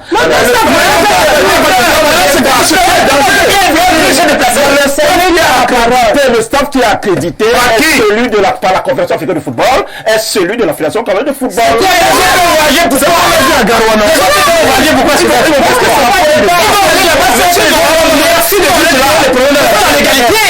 Donc, s'il vous plaît, ça veut dire qu'il n'y a pas de débat. Contrairement à ceux-là qui disent que le PM, M. John Bouté, a habité en faveur de Samuel Eto'o, je dis non. M. John Bouté a habité dernièrement, n'est-ce pas, par rapport à la légalité, en demandant que le match a se jouer à Garoua. Il n'y a que la fédération qui choisit le lieu. Le ministre n'a pas de qualité. Le ministre a un rôle, n'est-ce pas, d'entretien le stade, et c'est tout. Tout ce que Ben fait, vraiment, c'est regrettable pour un ancien, pour une école, comme je fais à Tobel, avec des histoires qui la comptent. Il pleut à Garoua, il parle de la CIATV. C'est malheureux. C'est malheureux. S'il vous plaît. Donc, je dis que, vraiment, les lions sont un patrimoine national. Vous voyez? Donc, vous avez le micro. Dans vos murmures. et je voudrais dire ceci pour terminer. Vous voyez, nous avons un ministre des Sports, M. Moëlen Kobi, un agrégé, ainsi de suite, tout ce que vous pouvez imaginer là. Qu'est-ce qu'il cherche même derrière Samuel Eto'o? Alors qu'on voit comment à l'Africa Hands, il y a la pourriture. À l'Africa Basket, ça ne marche pas. À l'Africa Judo, c'est la pourriture. À l'Africa Tennis, à l'Africa Nambudo, partout. Tout est gâté. Mais que fait le ministre Moëlen en tant que ministre? Il fait quoi? Quel est son devoir là? Et dernièrement, il est parti en villégiature, là-bas aux Jeux Olympiques, avec 900 millions. Et pour l'argent, avec 0 médaille. Hein? Je ne suis pas qui devait courir. Écoutez. Monsieur le maire, lorsque vous êtes chargé, lorsque vous êtes à la tête d'une délégation, ça veut dire que c'est vous qui conduisez. C'est vous qui donnez des informations. Mais est-ce qu'il a les pieds des athlètes? Vous comprenez? Bon, je peux même vous accorder du crédit par rapport à ça. Mais il a déjà réussi sur quoi? Hein? Non, voilà qui parle pour toutes les fédérations. Fait qu'à tennis, fait qu'à hand, fait qu'à volley, fait qu'à cyclisme, fait qu'à nambudo, fait qu'à gérer la culture. Vous voyez? Parce que partout il passe la télé des casseroles. Vous voyez? Donc, je ne veux pas dire que les autres qu'il faut le limoger, mais j'ai dit que vraiment ça ne va pas. Ça ne va pas. Vous vouliez répondre? Qu'est-ce que vous vouliez rajouter? Non, en réalité, je voudrais que nous nous comprenions.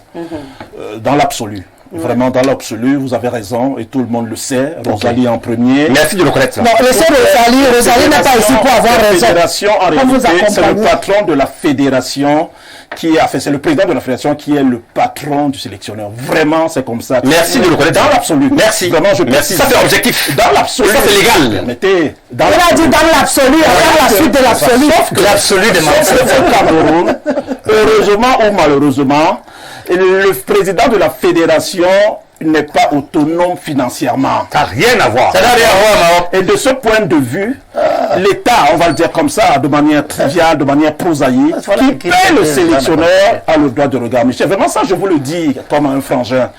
Je vous le dis et vous allez vérifier l'information hors émission, les nominations de sélectionneurs, vraiment, parce qu'il est arrivé des fois où on fait des shortlists, justement, il y a 3 sélectionneurs de retenue, mais in fine, l'un des 3 n'est pas nommé à la tête des Lions indomptables. Je pense pour ma part, et il faudrait que vous le compreniez, c'est un patrimoine national, et de ce point de vue, certaines décisions sont faites à la présidence de la République. Vraiment, depuis l'aube des temps, c'est comme ça que ça se passe au Cameroun. Mais je vous comprendrai volontiers, vraiment dans l'absolu, le patron de la fédération, peut-être ce qu'il y a lieu de faire, vraiment ce qu'il y a lieu de faire, les réflexions peuvent être menées là-dessus, c'est que les fédérations soient autonomes financièrement et voilà, à partir de là, le président de la fédération sera entièrement responsable, justement, bien le patron du sélectionneur qu'il va nommer et qu'il va payer. Mais à partir la loi dispose ça ne se passe pas comme ça, c'est un problème. Donc voilà, donc on admet ça. Il faudrait que vous le compreniez, parce que vous avez dit une chose, c'est que c'est généralement les fédérations, avec la loi de 2015 même, aidée en cela par la convention, justement, il est écrit noir sur blanc que la fédération, qui est l'organe technique,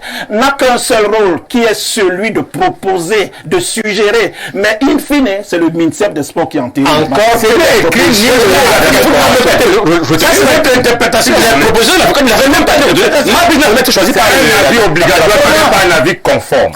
C'est pas possible la différence. Merci de ne pas me ramener un débat périmé. Ça, c'est une hypothèse. Il y a une autre voie. S'il vous plaît. Il y a une autre voie. En fait, ce que je retiens, c'est que merci. Mettre à la disposition. Mais il ne peut pas recruter. C'est pour ça. Pour mettre à la disposition, qu'il ne peut pas les fonctionnaires à la disposition. Non, c'est écrit. S'il vous plaît. C'est votre interprétation. Le monsieur ne peut jamais recruter le coordinateur des équipes. C'est écrit. Je suis désolé. Et parmi les fonctionnaires recrutés par le ministère, il n'y a aucun fonctionnaire. Donc, on serait parlé de comment Marc Brice s'est retrouvé là? Marc Brice s'est retrouvé là comment? Mais il est je n'ai vu ça. Mais c'est un policier à retraite. Il est venu à la retraite. Pourquoi vous l'acceptez? S'il vous plaît. C'est toi qui l'as recruté. S'il vous plaît. Vous mentez vous-même. S'il vous plaît. Nous savons que ça vient de la présidence. S'il vous plaît. Vous le savez. S'il vous plaît. Vous le savez. Et toi, Marc Brice. Parce que le ministre, comme il a fait tout ce qu'il veut, c'est qui le soutient. Je reviens à ce que j'ai dit. Mon débat n'est pas sur l'entraîneur du Cameroun. C'est vrai qu'on en fait. Ce n'est pas un débat. On parle de l'équipe technique. On n'est pas en train de parler de l'entraîneur. Et je veux que ce soit clair sur ce plateau. Il fallait le dire ça qu'il fallait. Il fallait le dire. Comment vous venez dire ça? L'équipe technique, vous allez ça de l'équipe technique. Ils ont passé le temps à boyer sur le coach. Non, c'est un emboyé. Vraiment. Sur le terrain. Parler de quoi? Qui est pour les coachs? C'est ta faute, Minsep. C'est qu'à vous dire. S'il vous analysez la c'est Marc Brice. S'il vous plaît. On n'est pas ici en train de remettre en question la nomination de Marc Brice. Qu'est-ce que vous remettez en question donc? Parlons de la FECAFOOT. Il parlait de sa performance pour le match Cameroun-Namibie. Voilà. C'est d'actualité. Voilà. Et la performance comment? On recommence à parler pour vous expliquer ce qu'ils ont dit. Ce monsieur a une performance inégale. Oui, il a gagné. La Namibie qui vous a tapé l'autre jour. En 2 matchs, ouais. Oui, il a gagné. Maintenant, je vais donc avancer. Vous avez vu ce débat. En laissant parler les téléspectateurs. Je pense que le problème Attention, on ne va pas rentrer là-dedans. Attention, on va pas parce qu'on n'aboie pas comme vous. Voilà, semaine sublime. C'est inacceptable, Madame Guesseli. Personne ne peut dire ici à ses frères qui sont des aboyeurs. Non, vraiment. J'ai dit la même chose. Qui retire d'abord ça? C'est le minimum qu'on peut dire. C'est ce que vous avez passé à faire là tout à l'heure. Il faut retirer. Vous l'avez fait tout à l'heure. Il faut retirer. Soyez humble. Ce plateau n'est pas indépendant. Ce n'est pas un parti politique. Je dis, vous l'avez fait. Vous deux. Ils ont aboyé. Qui a aboyé sur le plateau? Voilà vous. Qui S'il y a bois, ils sont témoins. Ils ont regardé. Ce sont des chiens. Ah oui, ça parce que nous on est mais c'est soyez poli. Vous ne m'appelez rien, monsieur. Non, soyez poli et véridique. Soyez honnête. Respectez-vous donc sur le plateau. Mais soyez honnête quand vous parlez tranquille où il y a les gens. Il est permis de tout faire. Mais on parle de la vérité.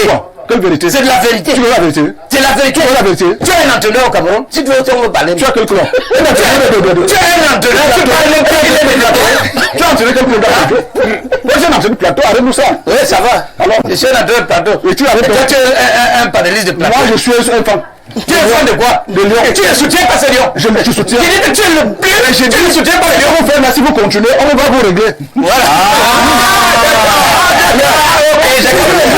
Comme vous avez compris, on va vous régler. C'est ça. Mais heureusement que vous avez. Je sais, les élections. Ah oui. Vous avez déjà fait votre élection. Pour les terres scientifiques.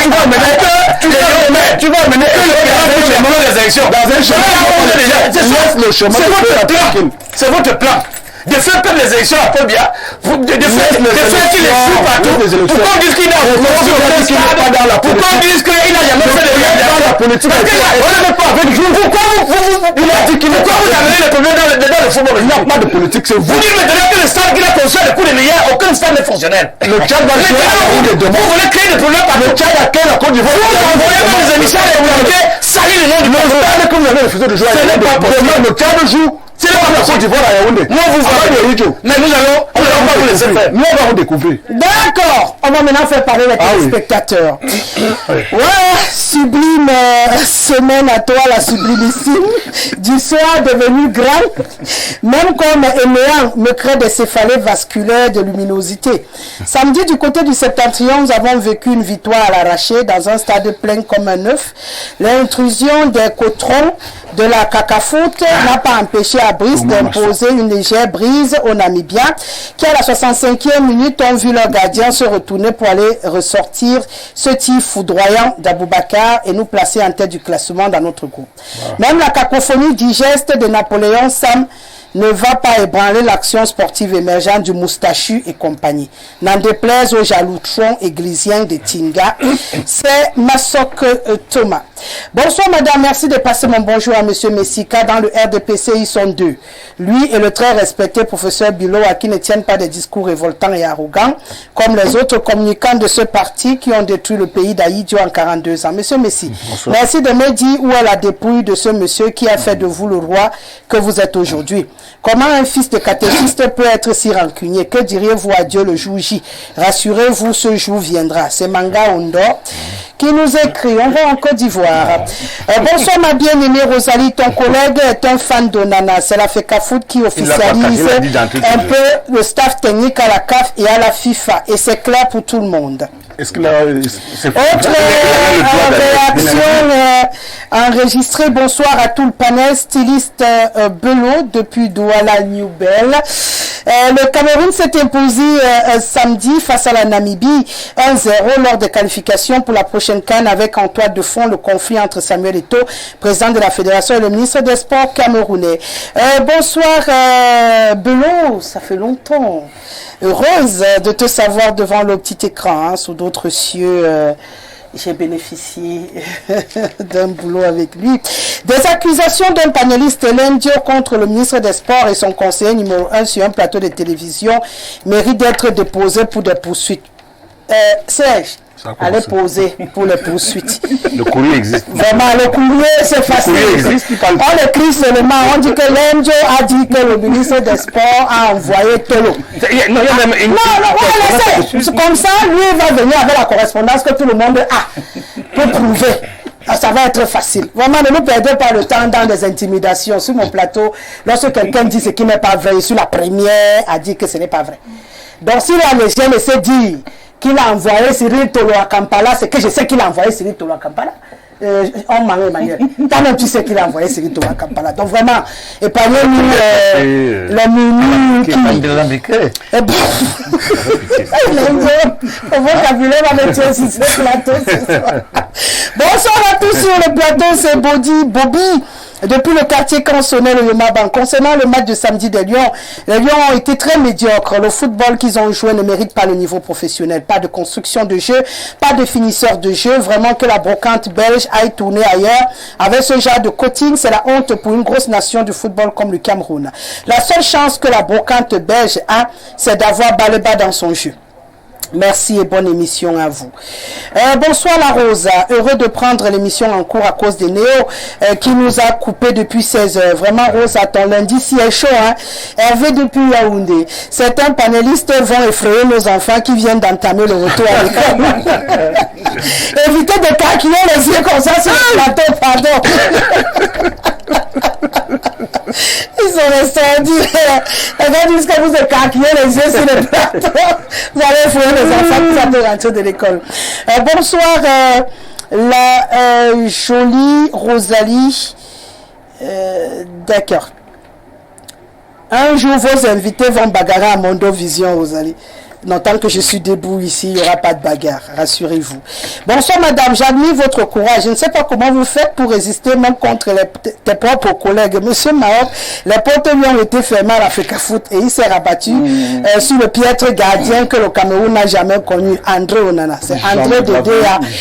André Dédéa qui dit... Non, à la fin, note seulement. C'est comme ça le principe ici. C'est que chacun note, ça n'a pas de problème. Quand je finis de lire, c'est ta première fois ici sur le plateau. Donc, il faut t'habituer doucement. Les règles du jeu, c'est comme ça. Quand je commence avec mes gars ici, on encaisse d'abord. Donc, il faut être acquistateur sur ce plateau. Bonsoir la grande Rosalie. Moi-même, je ne comprenais pas pourquoi j'avais refusé la demande en mariage de M. Maroc. Aujourd'hui, j'ai tout compris. Bon courage à vous. C'est Justine qui nous écrit depuis le DA. Ça va sortir. Bonsoir, le pays va ouvrir. Les tests sont côté du pays, il faut obligatoirement l'accord de la primature qui a donné l'autorisation de sortir aux fonctionnaires du MINSEP pour aller à Kampala. C'est Zigli qui pose la question. Bonsoir Rosalie, j'ai très mal quand je vois nos icônes malmenées de cette manière. Elles n'ont pas honte. Que fait Oman Biik là-bas? Il me fait pitié ce garçon. À quel âge même? Il y a un hibou parmi vous et vous ne pouvez pas le convaincre. Il porte quelque chose sur sa tête. D'accord. Okay. Jules depuis Douala qui nous écrit. On va en Côte d'Ivoire une fois de plus. Salut Rosa. Dites au président de la République Paul Biya de débarquer urgemment ce MINSEP qui fait honte aux agrégés camerounais. Et partant aux intellectuels africains. Voilà des gens qui gâtent le nom de la gouvernance camerounaise déjà gâtée même.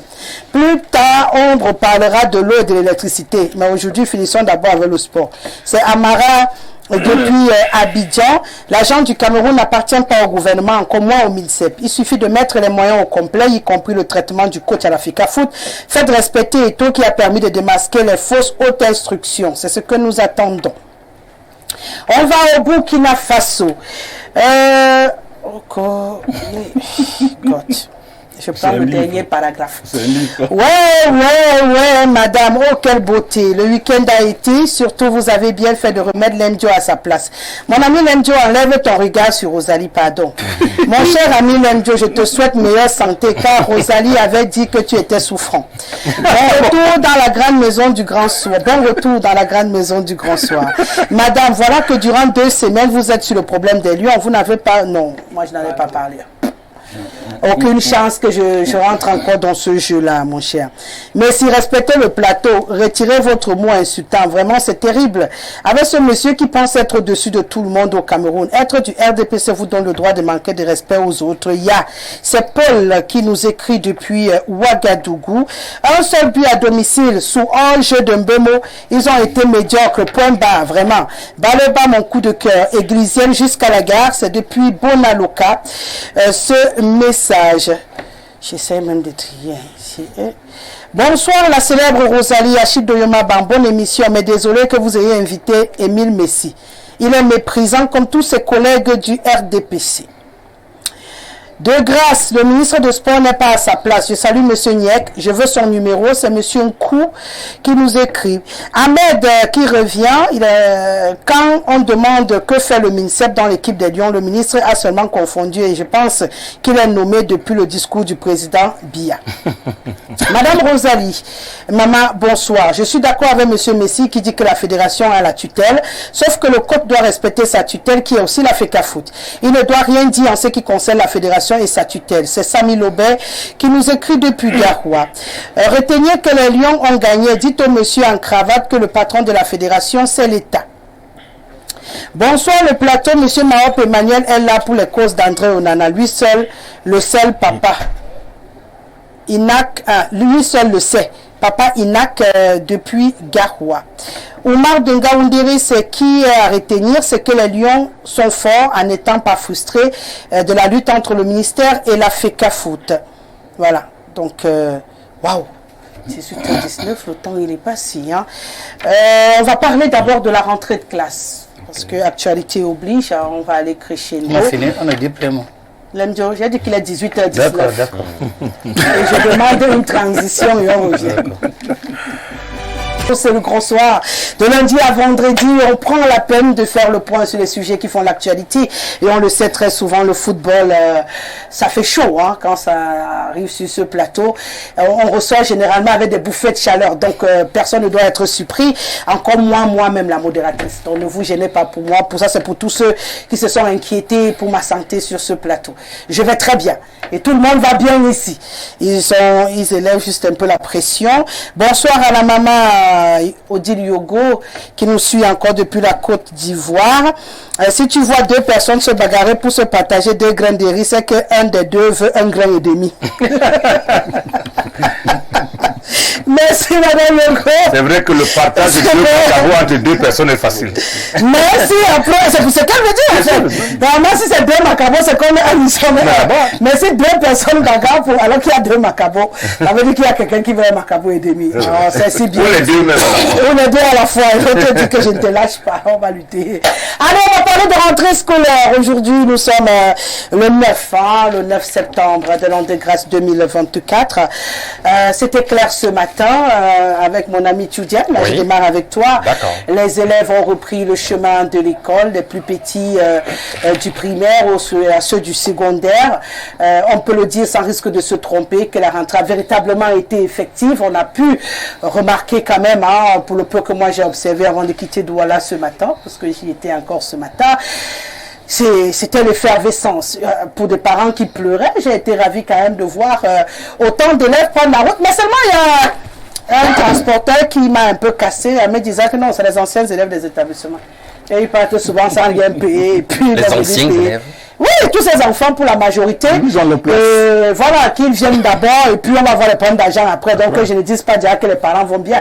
Parce que moi j'ai voulu célébrer que les parents ont bien préparé les rentrées et que ça allait. Mais on m'a dit que non, la mère ne te réjouit pas encore trop.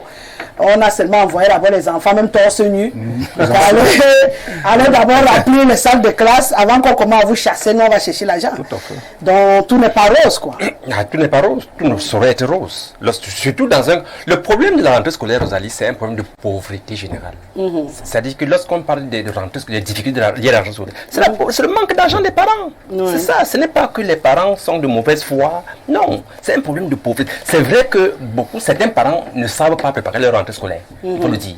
Parce qu'en principe, si je prends le cas de la rentrée scolaire de 2025-2026, ça doit être préparé à partir d'avril. Avril 2025 qui arrive là. Pourquoi pas maintenant? D'accord. Oui, donc il y a des parents qui ne savent pas préparer leur rentrée scolaire. Donc en avril, tu peux pas y aller l'année d'après. Voilà, c'est ça. Tu commences déjà à préparer. Et n'est-ce pas, pour qu'en septembre, tout marche sur les rails, comme sur les rails. Mais de façon générale, il faut reconnaître, n'est-ce pas, les problèmes de vie chère. Il faut reconnaître, n'est-ce pas, les problèmes de salaire dérisoire, aussi bien dans le secteur public que dans le secteur privé. Il faut même reconnaître ces raretés. Pourquoi pas ce manque d'emploi qui, n'est-ce pas, plombe la jeunesse dans le chômage. Il faut reconnaître tout ça. Voilà pourquoi j'ai toujours, n'est-ce pas, supplié l'État, ne serait-ce que de réhabiliter les sociétés qui ont été fermées, afin de sauver la jeunesse, de sauver ces parents qui font dans la débrouillardise. Vous voyez? Et je saisis dans l'occasion pour dire que nous, au niveau du syndicat, nous avons, n'est-ce pas, le président Charles René Koumou a fait des correspondances à tous les coordonnateurs régionaux et départementaux pour leur dire de mobiliser les enseignants pour que chaque enseignant aille dans son école, que ce soit à la maternelle, au primaire ou au secondaire, pour que la rentrée soit effective. Donc nous avons donc demandé à l'État, n'est-ce pas, de tenir le plus tôt possible le Forum national de l'éducation qui devait être fait depuis environ 10 ans. Je rappelle que le dernier forum a eu lieu au Cameroun en 1995. Nous sommes à 29 ans. Donc, vous continuez de revendiquer ce forum. Oh là là, c'est indispensable, ma chère Rosalie. C'est indispensable pour remettre l'école camerounaise sur les rails. Et nous supplions également le président Biya de signer enfin le statut particulier des enseignants que nous attendons depuis 25 ans. Donc que ça sera fait, l'école va aller ici. Ce sont autant de choses, n'est-ce pas, qui contribuent, n'est-ce pas, à ramener la sérénité au sein des enseignants, au sein de la communauté éducative. Et nous voulons également que l'État puisse construire des logements d'astreinte dans les lycées, dans les écoles primaires, partout. D'accord. Oui. Donc pourquoi on a une bonne rentrée scolaire là? Si les enseignants vont bien, tout le Cameroun ira bien. Je peux dire oui. Les parents auront l'argent pour préparer la rentrée. Je peux dire oui. Nous voulons également que, n'est-ce pas, l'État, n'est-ce pas, essaye de passer, n'est-ce pas, du phénomène de contractualisation au phénomène de fonctionnalisation. Pourquoi contractualiser les enseignants? Alors qu'au niveau de l'ENAM, à peine sorti de l'ENAM, même quand on est à l'ENAM, on a déjà un salaire. D'accord. Vous voyez? Pourquoi faire, n'est-ce pas, deux poids, deux mesures? D'accord. Vous voyez? Donc, évidemment, il y a des problèmes. Mais je dis que nous reconnaissons, n'est-ce pas, les efforts faits par l'État. Certains enseignants ont même déjà touché le rappel, que ce soit au secondaire ou au primaire. Mais beaucoup reste encore à faire. Nous avons toujours la main tendue auprès des pouvoirs publics. Voilà donc pour ce qui est de la situation des enseignants en cette période de rentrée scolaire. Maintenant, je reviens sur les élèves et les parents. Parce que mon ami Michel Gabriel Tchoudjem s'est beaucoup soucié des enseignants. Toi, qu'est-ce que tu as observé en cette rentrée avec nos bouts de chou qui ont repris le chemin de l'école? Ma princesse en faisait partie. Les deux d'ailleurs. Ah non, la seconde désormais c'est l'université. Ok. Donc, elle attend octobre. J'ai lu votre publication parce qu'on est amis sur un réseau social, donc je pensais que c'était les deux. Non, après, je ferai mien partiellement les propos de Michel, parce qu'il met l'accent, il met le doigt où ça fait un peu mal à Rosalie. Il y a une façon de préparer, il y a peut-être l'impréparation justement à la rentrée. Je suis d'accord avec lui, c'est-à-dire j'ai pris l'image tout à l'heure quand on parlait du sujet précédent. Au sortir d'ici, vous savez déjà ce dont vous allez parler demain dans le cadre de l'émission de mardi, et vous mettez voilà, les petits plats dans les grands pour que l'émission de demain soit une réussite en termes de panélistes, en termes d'actualité, etc., etc. Je pense que le problème même inhérent à la rentrée et même à toute chose a trait à l'impréparation. Parce qu'il faut toujours préparer. C'est hyper important.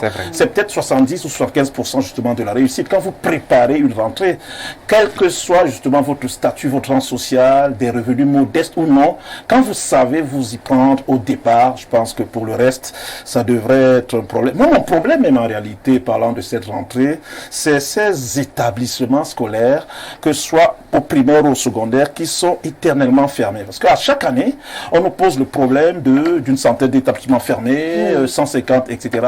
Que deviennent les responsables de ces établissements après? Que deviennent même ces élèves, justement, ces écoliers qui ont été admis à étudier dans ces établissements? Moi, c'est le problème que je me pose à chaque fois. Parce qu'on nous dit qu'il y a une centaine d'établissements de fermés, je vais y arriver, on ne revient plus là-dessus. Et voilà, il y a une pléthore quand même d'enseignants et surtout d'élèves qui sont privés de ces établissements parce qu'ils ont été habitués à ça. Et les établissements clandestins. Clandestins, disent-ils. Parce qu'à chaque fois... Ah, donc vous n'êtes pas d'accord avec l'expression? Non, évidemment. Enfin, si vous êtes clandestin, c'est une paire de manches, évidemment, on doit vous fermer.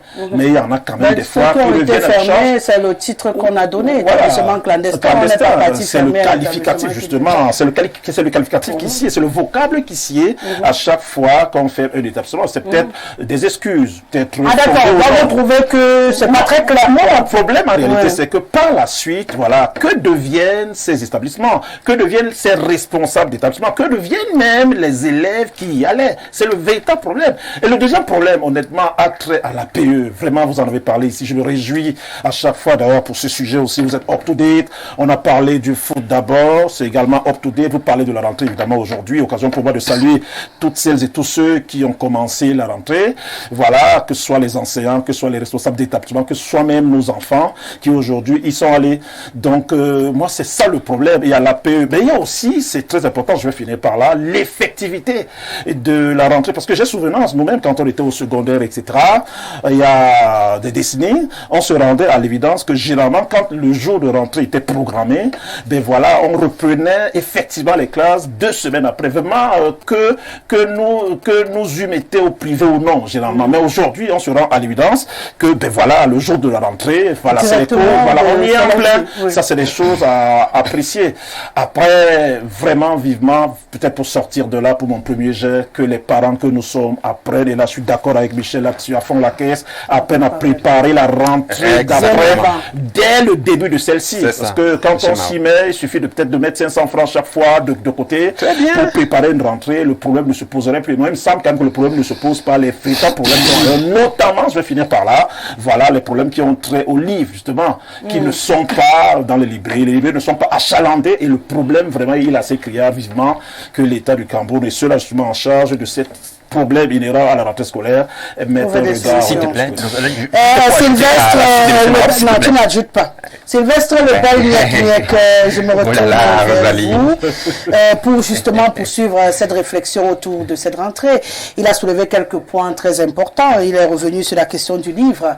Non seulement il est changé presque chaque année, et après il n'est même pas disponible pour ceux même qui ont envie d'acquérir ces livres-là. On n'en trouve pas. Moi j'ai essayé de fouiner quand même, on n'en trouve pas.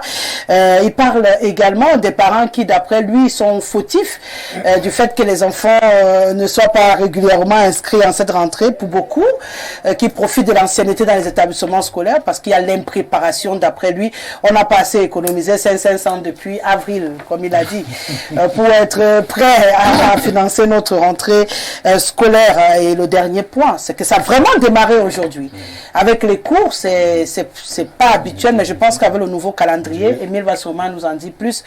On peut comprendre. Il n'y a pas de temps à perdre. On n'a plus la longueur qu'on avait avant, où on pouvait traîner un tout petit peu. C'est difficile de jouer avec les minutes même. C'est comme si vous avez lu dans mon cerveau. C'est de ça que je voulais parler. Mais avant ça, vous savez que pendant longtemps, j'ai été opposé à Michel en lui disant qu'on peut revendiquer, mais permettre aux enfants d'aller à l'école. Tout à fait. Tout à fait. Lorsqu'ils l'ont fait, il convient, par honnêteté, de leur dire merci de nous avoir écoutés. Parce que ce que je reprochais aux anciens, c'était deux choses. De croire qu'il suffit qu'ils soient bien pour que le Cameroun se porte bien. Non, ce n'est pas suffisant. Ils pensaient que dès qu'ils revendiquent, on n'est pas d'accord avec eux. Nous sommes d'accord avec eux. Mais dès que vous nous avez garanti que vous avez écrit, parce qu'en réalité, il faut que les relais marchent. Vous avez écrit pour que tout le monde puisse permettre que la rentrée se déroule. Félicitations pour ça. Merci. Merci. Et là, c'est le parent qui parle. Merci. Merci, monsieur. Maintenant, la deuxième chose vient à la préparation. Madame Guesteli. C'est d'abord l'État. Les gens mettent l'État partout. Moi, je dis c'est le gouvernement qui est l'instrument de mise en œuvre des politiques définies par l'État. C'est ça la différence. Qui doit préparer la rentrée. Si l'État ne prépare pas la rentrée, comment vous allez demander à un type qui vit avec le SMIC? Tu fais l'arithmétique. Vous gagnez 100 000 francs. Je suppose que c'est le salaire moyen comme 100 000. Vous avez le train. Comment faites-vous pour épargner? Là, c'est l'économiste qui passe cette fois-ci. Pour épargner, il faut régler les besoins primaires. Je n'ai pas du tout les besoins. C'est le risque que vous épargnez. C'est très difficile d'épargner au Cameroun.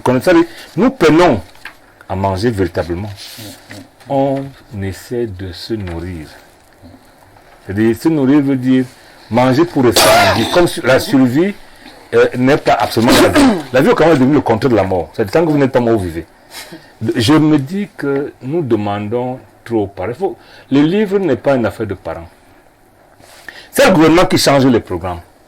Comment le gouvernement peut faire qu'à la rentrée, les livres ne soient pas prêts? C'est le gouvernement qui a tous les moyens, pas seulement financiers, n'arrive pas à préparer la rentrée. Ne demandez pas aux pauvres parents, parce que moi, dans une de mes professions, j'ai côtoyé la pauvreté, Madame Guesseli. Non, vous ne pouvez pas l'imaginer. Hein, c'est-à-dire, si les gens vous disaient comment ces villageois vivent, moi, mon passage dans l'une de mes professions que je ne cite pas ici m'a permis de voir la misère. J'ai vu une femme presser son sein pour mettre le lait dans un plat en plastique et couvrir avec une feuille de tarot pour dire à l'aîné, quand ton frère va se réveiller, s'il pleure, donne-lui ça. J'ai vu comme mère des gens qui ne peuvent pas acheter le paracétamol 500 francs par mois. C'est la réalité.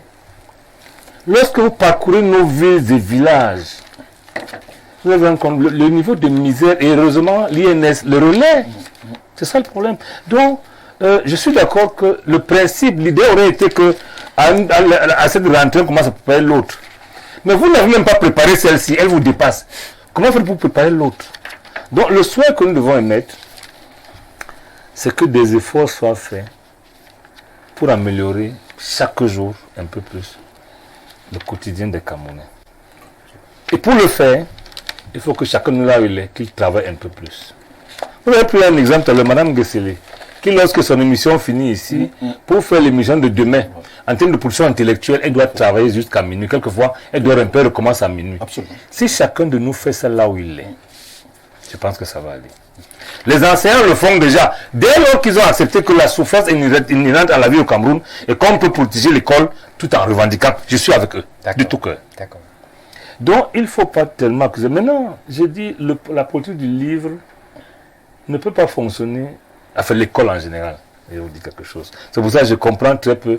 Enfin, je ne suis pas d'accord. Je comprends qu'ils revendiquent le forum, le statut spécial et autres. Mais je vous dis que dans un pays, on n'a pas défini le projet civilisationnel. C'est prendre le serpent par le milieu. Ça veut dire quoi exactement? Ce qui est nécessaire aujourd'hui, c'est que le Cameroun s'asseye dans un cadre global et définisse de quel genre d'école avons-nous besoin? De quelle gouvernance avons-nous besoin? De quel élu avons-nous besoin? Ainsi de suite. Lorsqu'on a défini ça, Oui. C'est ça la superstructure. Les États généraux de la nation. Oh, appelez ça comme vous voulez. Moi, je refuse de faire la politique ici. Hein? Je dis il faut définir un projet civilisationnel. Après ça, on va prendre un programme qui correspond à ce que nous avons défini. Et après ça, on comprendra que est-ce que le livre qui est toujours d'origine étrangère, est-ce que ça nous convient? Est-ce que si on donne les moyens aux libraires, parce que j'ai dit, donner les moyens aux institutions qui peuvent faire le livre au Cameroun, ce n'est pas absolument les moyens, ce n'est pas les moyens financiers. Si le marché est ouvert, je prends un exemple bête. Si on dit cette année, le livre en général, ça coûte 100 milliards. Comme on ne fait pas entièrement confiance aux institutions camerounaises, aux entreprises camerounaises, on met 20 milliards de marché de livres. Les entreprises vont s'endetter auprès des banques, qui verront un marché et vont permettre que le livre soit produit au Cameroun. Pour le moment, moi, partout où on attend, les livres sont au port, à la douane. Aucun pays ne peut fonctionner de cette façon. C'est-à-dire que lorsque vous ne maîtrisez pas la structure économique de votre pays, que le livre dont la rentrée est le 9 dépend d'un type dont la rentrée est en octobre. Déphasage. C'est ça le problème. Donc, nous perdons le temps. Ce n'est pas en faisant le statut spécial. Ce n'est pas en faisant le forum des enseignants seulement. Parce qu'il faut éviter de faire un forum qui règle un problème et en crée 10. Parce que si vous regardez comment les gens... Madame Gessler, je vous demande pas votre salaire. Ne demandez pas aux médecins ce qu'ils gagnent. Ne demandez même pas aux militaires qu'on soupçonne d'être le plus loti. Si vous regardez les salaires des Camerounais... C'est minable. Je n'ai pas dit que c'est minable, mais dans tous les cas, personne ne peut vivre valablement avec son salaire. Et les conséquences de cette histoire, c'est la corruption, c'est tellement de choses que... Non, détournement, c'est autre chose. Les gens qui détournent, pour détourner, il faut avoir quelque chose. Aucun pauvre ne détourne l'argent, parce qu'il ne le gère pas. Non, c'est vrai. C'est ceux qui ont de l'argent qui en réalité détournent. Moi, je vous parle du Cameroun normal. Et c'est très difficile. Donc, ce qu'il faut demander au gouvernement, moi, je ne parle pas l'État. Parce que l'État a déjà fait son travail de définir les politiques publiques. Le gouvernement qui est l'espace de mise en œuvre, qu'il travaille un peu plus, Mme Gessler.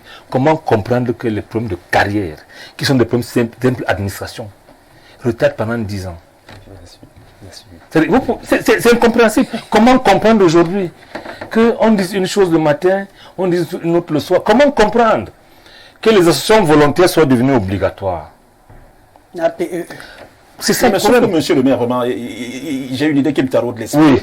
En réalité, généralement, quand, à la veille ou à l'avant-veille des rentrées, généralement, ben, la plupart, justement, des personnes, parents, etc., se plaignent de ne pas avoir de l'argent, en réalité. C'est d'abord les premières plaintes. Bon, évidemment, vous dites des choses assez sympathiques. Ensuite, c'est les livres qui manquent, etc., c'est les cahiers, c'est les livres qui manquent. Sauf que les plaintes, les premières plaintes, justement, ont trait au manque d'argent. Et c'est pour cela que je parlais d'impréparation. Je vous l'ai dit, même ce sens. Aujourd'hui, même si vous avez de l'argent, vous pouvez avoir de l'argent et ne pas préparer la rentrée. Vous n'allez pas acheter un livre qui n'est pas sur le marché. Pourtant, ce qu'il faut célébrer, c'est que les cours ont effectivement commencé aujourd'hui. Le cours doit commencer parce que le programme qui est fait que si vous manquez un jour, il faut le rattraper. Mais si vous faites un cours sans livre, ni pour l'enseignant, ni pour l'apprenant, ça fait problème.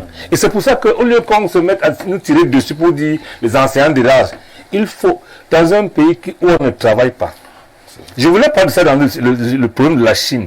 Si vous ne produisez pas assez de richesses pour faire la politique des revenus, pas la politique des prix, parce qu'on a tendance à dire qu'on va bloquer les prix, vous ne pouvez pas bloquer les prix, ça ne dépend pas de vous. Il faut produire plus pour donner plus de moyens aux autres, de manière, quels que soient les prix, que chacun ait quelque chose à son niveau. Pour le moment, ce n'est pas le cas parce que le projet civilisationnel est encore néocolonial, elle est même colonial. Je suis de vous le dire. C'est-à-dire que l'économie est structurée de manière qu'on serve la métropole. Tant qu'on ne va pas déconstruire, on a commencé à déconstruire, mais le Sénégal avait les mauvais yeux, on a commencé à déconstruire. Mais il faut aller au-delà de ce qu'on fait là maintenant.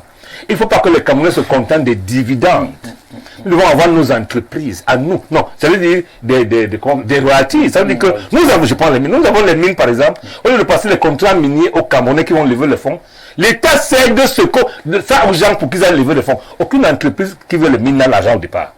C'est le permis minier qui est un titre qui permet de lever les fonds. Pourquoi ne pas permettre aux Camerounais de le faire? Donc, l'économie va nous perdre pendant encore longtemps. Et c'est pour ça que je finis par là, si vous permettez. La dette qu'on contracte tous les jours, on s'endette ici pour payer là-bas. Tant qu'on ne va pas produire à la fin, pour payer la dette, on sera endetté toute la vie. Et lorsqu'un pays est tellement endetté, il perd de sa souveraineté. Les États-Unis le sont aussi, vis-à-vis de la Chine. Émile, je suis oui, c'est un autre débat.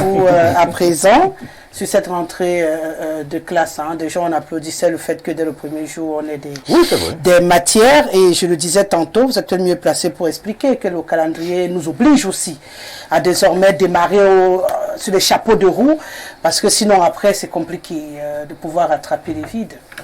Vous avez parfaitement raison. C'est-à-dire que par le passé, on avait observé que la rentrée était effective dans les grandes métropoles.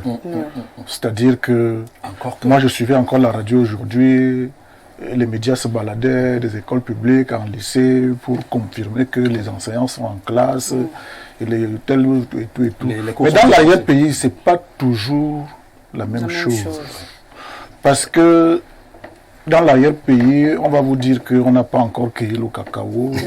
Parfois, ça peut prendre 2 semaines, jusqu'à 1 mois même. C'était des règles.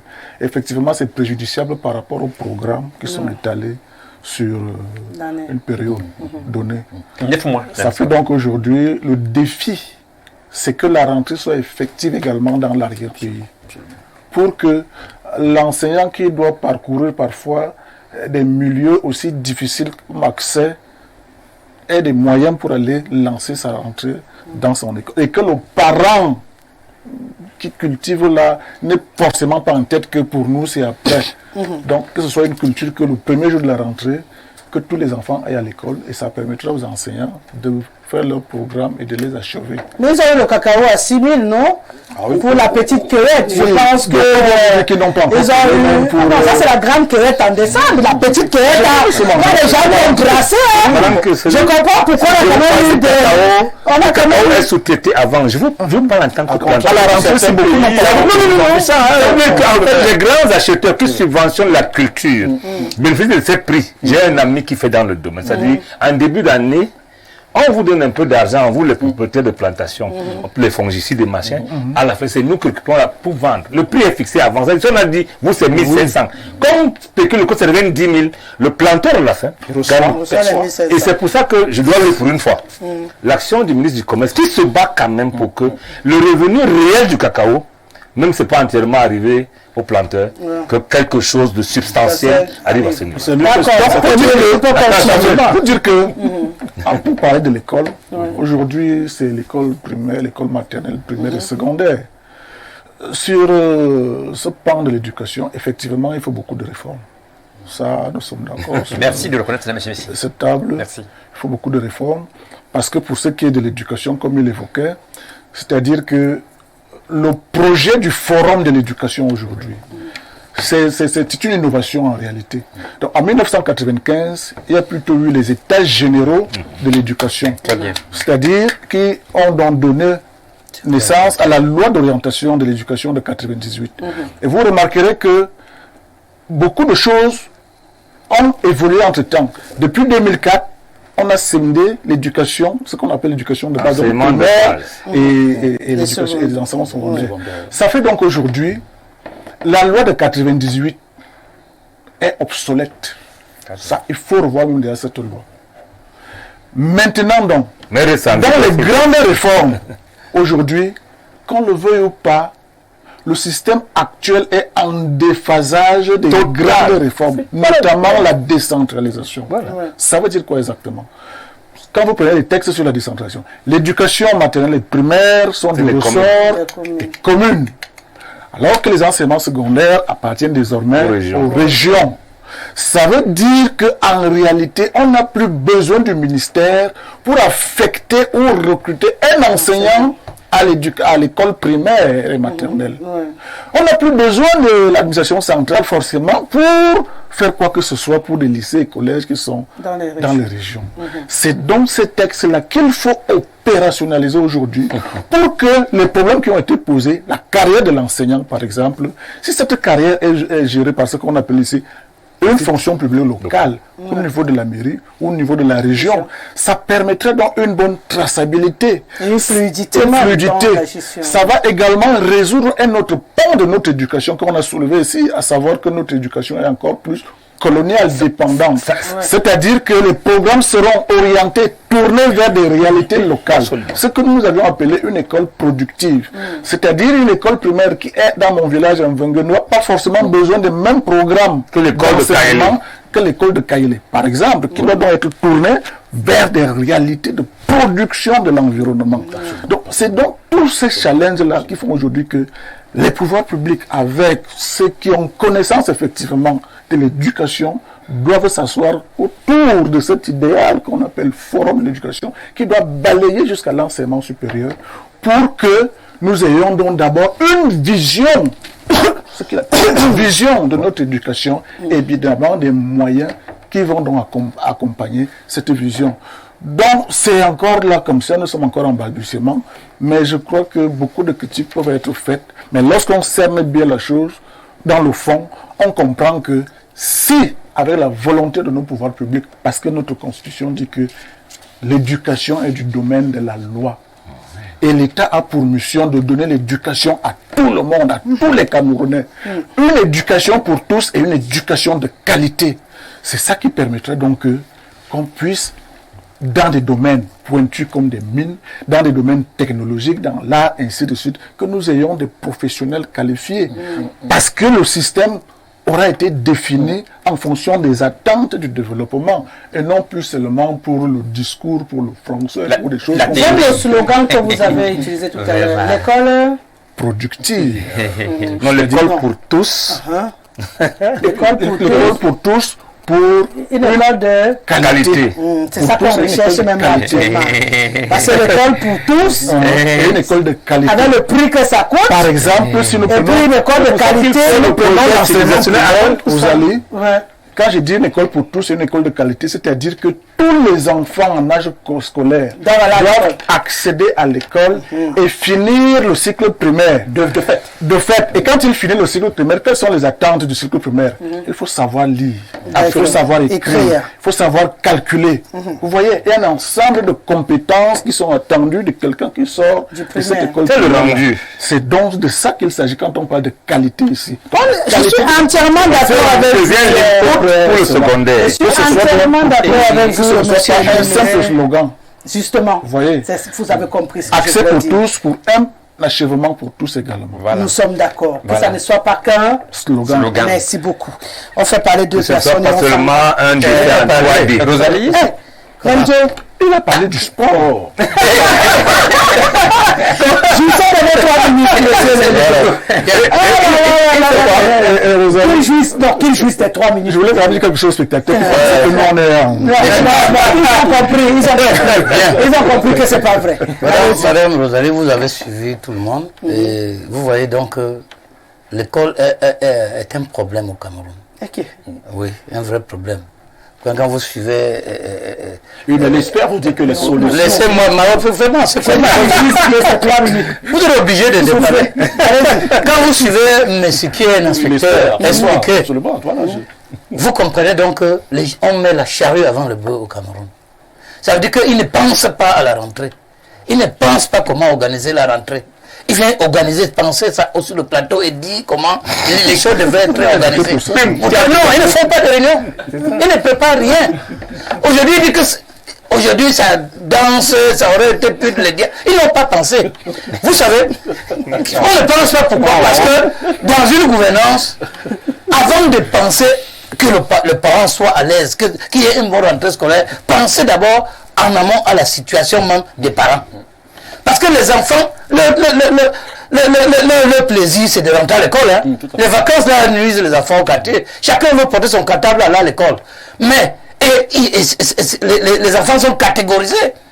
Il y a les enfants de catégorie des gens bien, qui sont comme les messieurs, et les enfants des pauvres, qui sont là, qui sont au champ. On va dire que d'autres sont en train de faire des plantations. Là, l'école va commencer après 1 mois, 3 mois. Et vous comprenez? Et j'ai suivi mon frère Tudien me parlait de la rentrée, qu'après la réunion syndicale l'autre jour, ils ont demandé, et c'était bien. Mais je dis, sauf que la corruption, rien quelque part. Vous êtes dans le syndicat, dès que vous revendiquez, l'État donne quelque chose, on suppose qu'on a résolu le problème de tous les enseignants. Pendant qu'ils prennent, ils mangent, ils se sont bien, ils demandent aux autres d'aller travailler. Des syndicats. Je vais vous dire, je profite pour dire à Mme Naïwa Longa, le lycée bilingue, il n'y a aucun lycée bilingue au Cameroun avec moins de 4000 élèves. Mais à Crédit, il y a Il y a le chef d'établissement là-bas qui demande, non, après 25 000 francs d'APE et 10 000 francs pour la construction d'un bâtiment R+3. Et 10 000 francs, ça veut dire qu'on continue à spolier les parents. Vous demandez, ça veut dire que calcule l'APE de 25 000 fois 4 000 élèves, plus les 10 000 qu'on demande de supplémentaires pour construire un bâtiment. Est-ce que c'est les parents qui sont là pour construire le bâtiment? À quoi sert même l'argent de cette APE? Ça fait quoi? Moi, non, parce que l'APE, monsieur le maire, c'était pour les projets de construction d'établissement, mais vous demandez encore 10 000 francs aux parents. Mais ça c'est... 10 000 fois 4 000. Hein? 10 000 fois 4 000. Mais, regardez, c'est un budget. Donc, moi, je dis que le ministre doit rentrer être proviseur. Mais c'est pas possible. Mais il sait, mais il connaît. Mais je dis, tout ce qui se passe, il doit connaître. Bon, de toutes les façons, dans ce pays, personne ne se soucie de la rentrée scolaire. Pour eux, parce que l'école est devenue un business. L'école est devenue un business pour certains. C'est comme si les gens n'ont même plus l'amour de travailler pour ce pays. Ça veut dire que vous êtes nommé à un poste, tout ce qui vous préoccupe, c'est le budget, c'est l'argent. Ça veut dire que vous demandez qu'on ne paye même plus les frais dans les établissements, qu'on va payer dans les microfinances où vous avez vos intérêts. À la fin même, le chef d'établissement manque l'argent pour déposer le dossier des élèves. Parce que la microfinance n'a pas reversé l'argent. Ça veut dire qu'il y a tout les gens qui calculent les stratégies pour avoir de l'argent dans ce pays. L'école n'est plus l'école. Ceux qui avaient pensé diviser, c'est-à-dire que scinder l'enseignement, l'éducation nationale qui était seule, on a scindé ça en combien de ministères? Pratiquement 4. Hein? Pour ajouter des postes d'embourgeoisement à certaines personnes qui ne comprennent rien. Il faut revenir à l'orthodoxie ancienne pour que l'école redevienne quelque chose. Avant, les enfants, à cette époque-là, on réfléchissait sur le manuel scolaire. Mais si, on commençait à la CIL avec un livre, tout part au cours préparatoire, aujourd'hui, vous dites que les livres sont faits à l'étranger. Mais c'est faux. C'est parce que les gens gardent les livres et vont faire des surenchères. Je connais des usines ici, au Cameroun. Les gars qui fabriquent, il y a une usine là, les gars qui fabriquent les cahiers, les livres. Quand ils font les livres, mais usine clandestine n'a pas. Non, je ne sais pas si c'est clandestine, mais ils fabriquent les livres. Et maintenant, non, il existe.